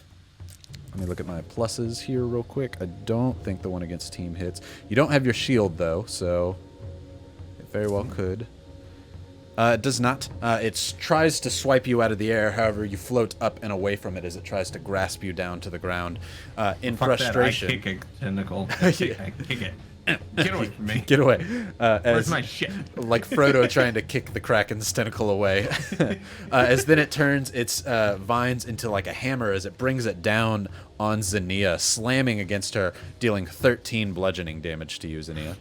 As a reaction, can I use Wrath of the Storm? Yeah, you totally can. Do some damage. All right. Dex save 14. It is not very dexterous. However, I rolled a 19 minus 2, so 17. It does make it. All right. Still half, so 7 plus 7. 7 points of lightning damage. Ooh, 7 points of lightning damage. Alrighty. Yeah. And how much was my... 13 bludgeoning damage to you. Okay. Okay. I need you Bludgeoning damage to you. And you? to make a grapple check, Zinnia. Oh, no. What is that? Sorry. Athletics. Okay, cool. Cool. 9 plus 5, 14. 14, one number off. As it slams down into you, the vines wrap itself around you as you find yourself suddenly struggled and grappled against this beast and get pulled inside its radius as it engulfs you. Okay. As it engulfs you, you are blind and restrained and unable to breathe. Remind me at the start of your next turn, because I need to do something. However, we're going to go to the big boy pumpkin's turn. Let's see, that is 1, 2, 3, 4, 5, 6. That is 30 feet. Gideon, I need you to make a con saving throw. 15. 15. That actually is exactly what you need. So its vine reaches out and extends further than you thought would be possible as it begins to turn black. As it tries to tap you on the face, you dodge out of the way as it instead touches you on the shoulder. As a blight begins to shoot through your arm, you're going to take half as much damage as you would have, which is lucky. You take 18 necrotic damage. Okay. Right. Wow. Okay. Yeah, you are not a plant, so nothing else happens to you. Right. As it's going to go to Gideon, it is your turn. Cool. Gideon spits some blood onto the ground with his sweet 1 hit point left. Really? Yeah, I'm gonna sidle over into the house. This is the door where I am. Yep. I can't really tell. I broke it. Okay. I'm going in. There's Inside, a thing on the other side of the door. You see another one of the spider-like creatures, or the gourdlings. Is my stuff in here? As you look, there's a pallet of different bags of materials. You see one of the bags, a burlap sack glowing bright pink. Will I have to leave this thing's radius, like, to get my stuff? You could get right there next to it to be able to grab your sack. Okay. Phrasing. I'm gonna do that. Actually, you're not even able to make it there because you were. Oh no, yeah, you were. You're just able to. Yeah, I My was bad. right on the corner. Yeah, my bad. I'm gonna start doffing my stuff, ignoring this thing that's in the room right now. And Gideon in his head, while he's putting on his stuff, has a brief moment where he was sitting in the tavern when Zinnia talked to him, and there was a spell he was eyeing up that he's never used before, and he was like, I'm gonna take it once. And this thing in the corner, he turns around and says, "This is the worst holiday I have ever had," and I'm gonna cast Guiding Bolt on that. Ooh, describe what a time cleric's guiding bolt looks like. So for Gideon, it's a rift starts in front of him, and then like time twists in like just a straight line where it looks like basically like you see glimpses of different like moments through this creature's life that aren't really tangible, and then it just smashes and crushes into this thing with radiance. Ooh, I love it. Roll to hit. Oh my god. Does a 24 hit? Yes, it hits. 46. d6. Oh my gosh, that's a lot of d6s. The character cursed development. My first 3 are 3 5s. Ooh. So 15. Oh my god, a 6. That's 21. That's 21 radiant damage. The first time Holy. Gideon has ever chosen to hurt something rather than for flavor, basically distracting them with Sacred Flame. You pull this creature through time into a rift and create a scar in the shape of a spear. And a tentacle reaches out from inside this scar and pulls the Gordling into the rift in time before the rift disappears. For the rest of And my no turn, one, Gideon. no one got to see it. No one gets to see it except Gideon. Oh no! Gideon is just throwing off his now bloody clothes because he's very upset his Halloween costume is ruined. But he's gonna spend the respite and he's gonna go into his backup costume. But yeah, that's what he's doing for now. Ooh. Is it a bonus action to drink a potion? Because I have one in my bag already. Yeah. Okay. Bonus I'm action for going to yourself, do that. action for somebody else. Yeah, I'm gonna do that. Okay. 2, 6, 8. I healed 8 points. I'm at a whole 9 health. 9 hit points. boy. Loving it. Better than I Welcome was to my 5 life. seconds ago. Beautiful. All right, that's gonna be your turn. At the end of your turn, this thing is mad at. This thing is mad continuously at Salt. I need another dex save, Salt. Of course. How many dex saves can I do in a game? How many? 16 plus 6 is 22. You're good. You flip it off again on top of the roof as you. The blob of I acid goes somersault over flying. Yeah, you do a backflip. You're starting to continuously try and taunt this thing to attack you. Right. It's gonna go to Team's turn with Zinnia to follow.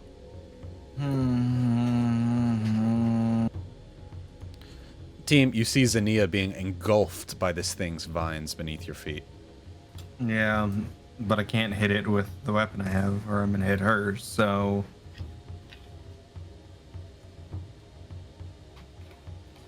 Fuck. Just out of sheer frustration, I guess I'm going for the pumpkin head on the top with the scythe twice. Do it. Roll the hit.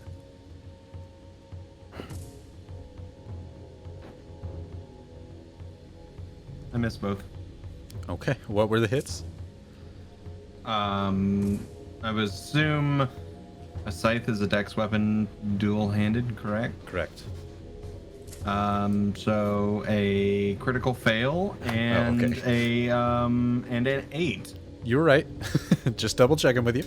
Right, as you try and slice into it carefully to not hit Zinnia, and your hesitation causes you to have to miss, as you see the hand axe that Zinnia had currently sticking out of the vines. As she's still holding onto it and gripping, but you can see the vines wrapped around her throat as Zinnia's gasping for breath. Cool. We'll get on the other side of it, so at least Cool. Summer can flank it. Sounds good. You are 10 feet up in the air. If you want to flank it, you're going to have to go a little lower. Okay. Okay, you hop on the ground. Yep. Okay, sounds good. You fly down to the ground. At the end of your turn, of course, the big pumpkin is going to fling a blob of acid at Salt. Dex save. All its legendary actions are used for this so far. I'm like, here! Dex save. Dex save is 11 plus 6, 17. 17. You totally make it. As another blob of acid flies off hundreds of yards in the distance. And I do like the Matador sort of last second, let it fly past me. I was thinking Matrix. I like your version better. Right. Now it's going to go to Zinnia. Zinnia, I need you to make a Constitution saving throw.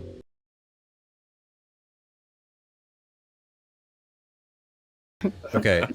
I think it should be streaming now. Oh, that's not a fair question. Which do you prefer, tacos or burritos? Oh crap! That's Hey! hard. Because Enchiladas. a taco can be a burrito. I don't know. Okay, we're back up. Hello.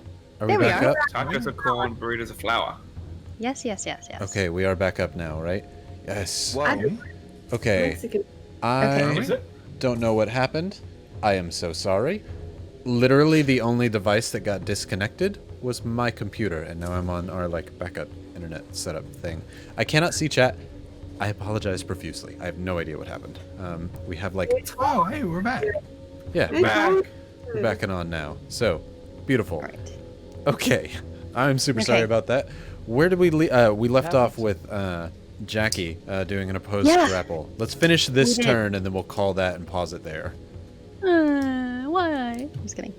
Okay, opposed grapple. I think I failed it though. Okay, what'd you Or get? did I? Wait, I don't actually know. There's no dice that's laid out, so I It- don't think I did it. It does not matter. I did get a nat 20. I remembered that, but I will roll again on the because it's my fault and I will take the GFY. GFY. Yeah, for throwing it all off. GFY. I got a 2. I will just take that GFY for ruining the stream. Okay, cool. Because I rolled a 30 20. Oh, okay. So- Well, there you go. Yeah. So you are able to break yourself free, so you can move 1 square away, which is very, very lucky on your end. Right. So that's gonna go down to Salt's turn. Haha! Aha! Alright. That thing's still alive. It is currently still alive. Yes. God, if you gotta do something, you gotta do it yourself. Jump.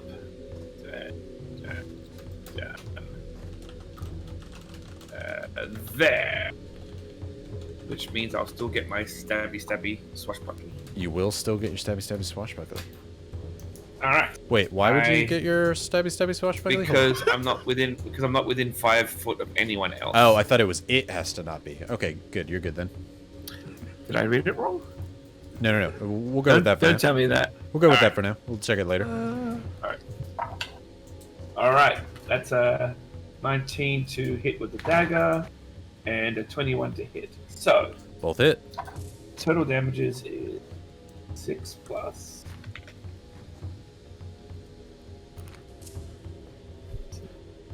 Also, thank you everybody in the comments saying I can't control the internet, but I can, and I just messed up. Total of 27 damages. 27 damages. Whew! As you stab this thing with your carving dagger, stab into it with the back of your tail, doing huge damage. It is still standing. However, there's hardly any pumpkin left, just a single flame floating above the center of the pumpkin there. Anything else Spit you're at the doing? Causing the big one to be mad once again, and now this one to be mad at you. Right. And unfortunately, that's really all I can do this turn. I was gonna say that's your movement and all that. All right, cool. So it's gonna go to Summer. It's your turn. Coolio. So the big pumpkin's looking like it's nearly dead, right? No, Not at all. no, it's looking hurt. It's looking like you're about to pierce the skin.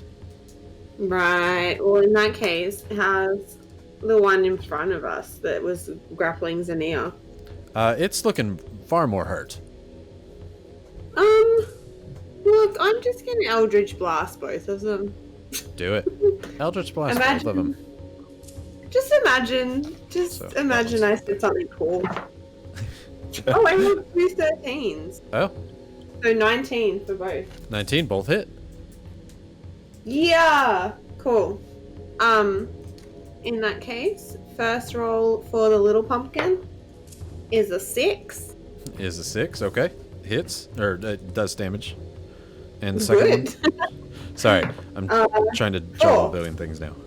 6 and 4. All right, so that is going to be 20 total damage, as it is still radiant damage as you fire into this thing. Again, you hear whispering a little more, just a bit more, as you fire into it. The flame on the top of this thing barely hanging on there. This thing is on its quote-unquote last vines or last legs. And then I'm going to send some heals my brother's way. Ooh, do it with the bonus action. Yeah, 5. Thank you, sis. That's okay. Every And then little bit that's it. counts. I've got blood coming back into me too. Right. Yeah. It is going to... who is it more mad at, Salt or you? Well, let's say both. It's going to attack Salt once. That hits. Can I taunt it and make it want to attack me? Oh, it's going to attack you with its other attack. Don't worry. Oh. Okay, it hits both of you. I need both of you. First off, you both take 13 bludgeoning damage. I take I'm going to cast Take 7. Hellish Rebuke. Okay. Roll for your damage on that. I've been waiting for this bitch to hit me the whole time. Pumpkin. Let me find the dice that I need. 17. 17. To hit. Nope. Damage. Yep. Ooh, what type? It's a save. It's a save, sorry. You need to do a save first. Oh, okay. What save? So maybe Dex. Oh, no. Yeah, okay. That hits. 17. What type of damage? It is fire? Yeah, fire. Fire. Then that is enough. So it's going to hit Salt first, so it does still do that damage, and then it hits you, so it does that damage, but you're not going to get engulfed. As you engulf it in flames, as you light the vines at the bottom of it aflame, as this whole fire on the inside of it turns your fire into a bright white light before it singes up all of the vines, completely disintegrating this viney thing in front of you. Yeah, I told you I like my pumpkin hot. God, I just said I wasn't giving out GFYs today. I said it. I should stick to my word. Pumpkin latte. Big one is going to take a 5-foot step further towards all of you. And as it does so, you're all just, right in there, just right next to each other. He's going to make you one last time all do a wisdom saving throw. Me included in the building? Not you. Just those next to each other. On my screen, I can't see where anyone is. I just see the pumpkin through the window.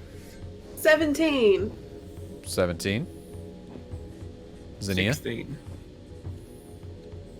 Zinnia and team. Sorry, that is I think that was a dirty 20. Oh, team? 13. All of you instinctually close your eyes. Team, you're not used to having to close your eyes with your newfound body, as you instead turn directly towards the pumpkin as you say, from what? As you instinctually want to see what's coming at you before a blast of brilliant rainbow light fills your eye sockets. As a rainbow light enters behind your eyes, as you are considered charmed by this harvest pumpkin.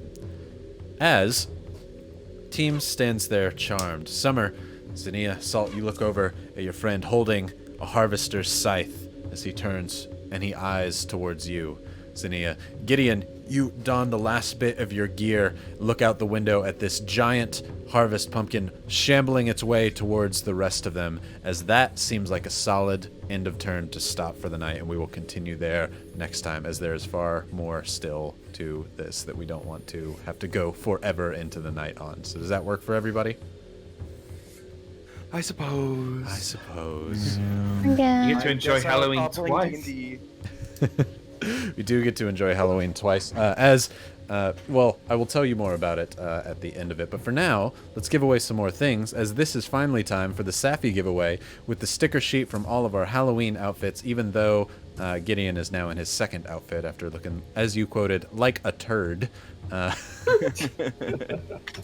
The first one got destroyed. I fell in a pool of blood, and then I got thrown acid on. I gotta make a costume change. What are you in now? I guess they'll find out next week. Bum, bum, bum. I like it. Enough time for you to make quick art. All right, entries are closing, folks. Entries are closed. Now. And our winner is Medusa. Oh, hey, it's Medusa. Hey. Congrats. Look, if anybody is going to be very happy about getting that and a sticker sheet of her gal, it's going to be Medusa. Yes. Congrats. Congratulations, Yay. Medusa. Fantastic. You will get all of those in the mail soon. Make sure, if you did win something tonight, you look for the messages, so that way we can get things to you sooner rather than later, because we want to be able to do that. I also heard, does the no GFY rule continue into the next time, since that's a continuation of Halloween? I will say, until you finish the module, yes, it continues. Also, this module will be out and available by next week, so if you don't want spoilers, don't check the module out. However, selfishly, I want you to check it out because it's my video, so please do. Right. So, huge thank you again to Retrograde Minis for providing the art for all of these amazing monsters and the art for the module itself. So, big props to Chris. He's awesome. I've worked with him before on the Critical Convergence stuff. He did all the art for that. And we're working together again because he's doing all the art on the monsters for the Christmas game that we will do. So, very excited about that one So Ryan, as well. Yeah. we won't be playing next week.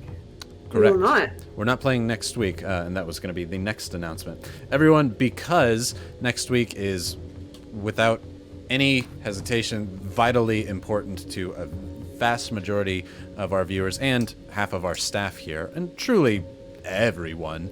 It is the U.S. election next week. It will be the night of the U.S. election. There is no sense on us playing that night. We shouldn't be playing that night. You should be going out and voting. It is the most important election probably of our lives. Make sure you get out and vote. If you haven't voted, it is still important to pay attention to it. So we're going to put a break on next week, and we will continue the week after, as we need a break, and we also all need to really see what's going on here and how we're going to be able to deal with it and what the next stuff is to come. So we feel that this is a good reason. We hope you feel the same way, and we hope that you enjoy your week, and the week after, come back and we will continue the onslaught as we go from there, as you haven't even entered the final form yet of the Halloween episode. And just so you know, if you go vote, now you too can have soft, gentle eyes. Excuse me? That counts. I missed Cut it off something there, there cut it off entirely. there. Cut it off there. Cut it off there. No explanation. Cut it. And Cut it. shut it. Cut it. Right. Thank you, everybody, for tuning in this week. Have an absolutely happy Halloween. This video will be out either Friday night or Saturday morning with the module. That way you can play it with yourselves. If you have a group that wants to play D&D on Saturday night, you can plan to use this module. It's going to be aimed for groups of 4 to 6 people in the level range of 5 to 7. So enjoy, have a happy Halloween, and we'll see you next time. Congrats to the winners. If Also, you Bree can has vote, something. go vote. Bye, Go vote. everyone. Happy Halloween. Bye.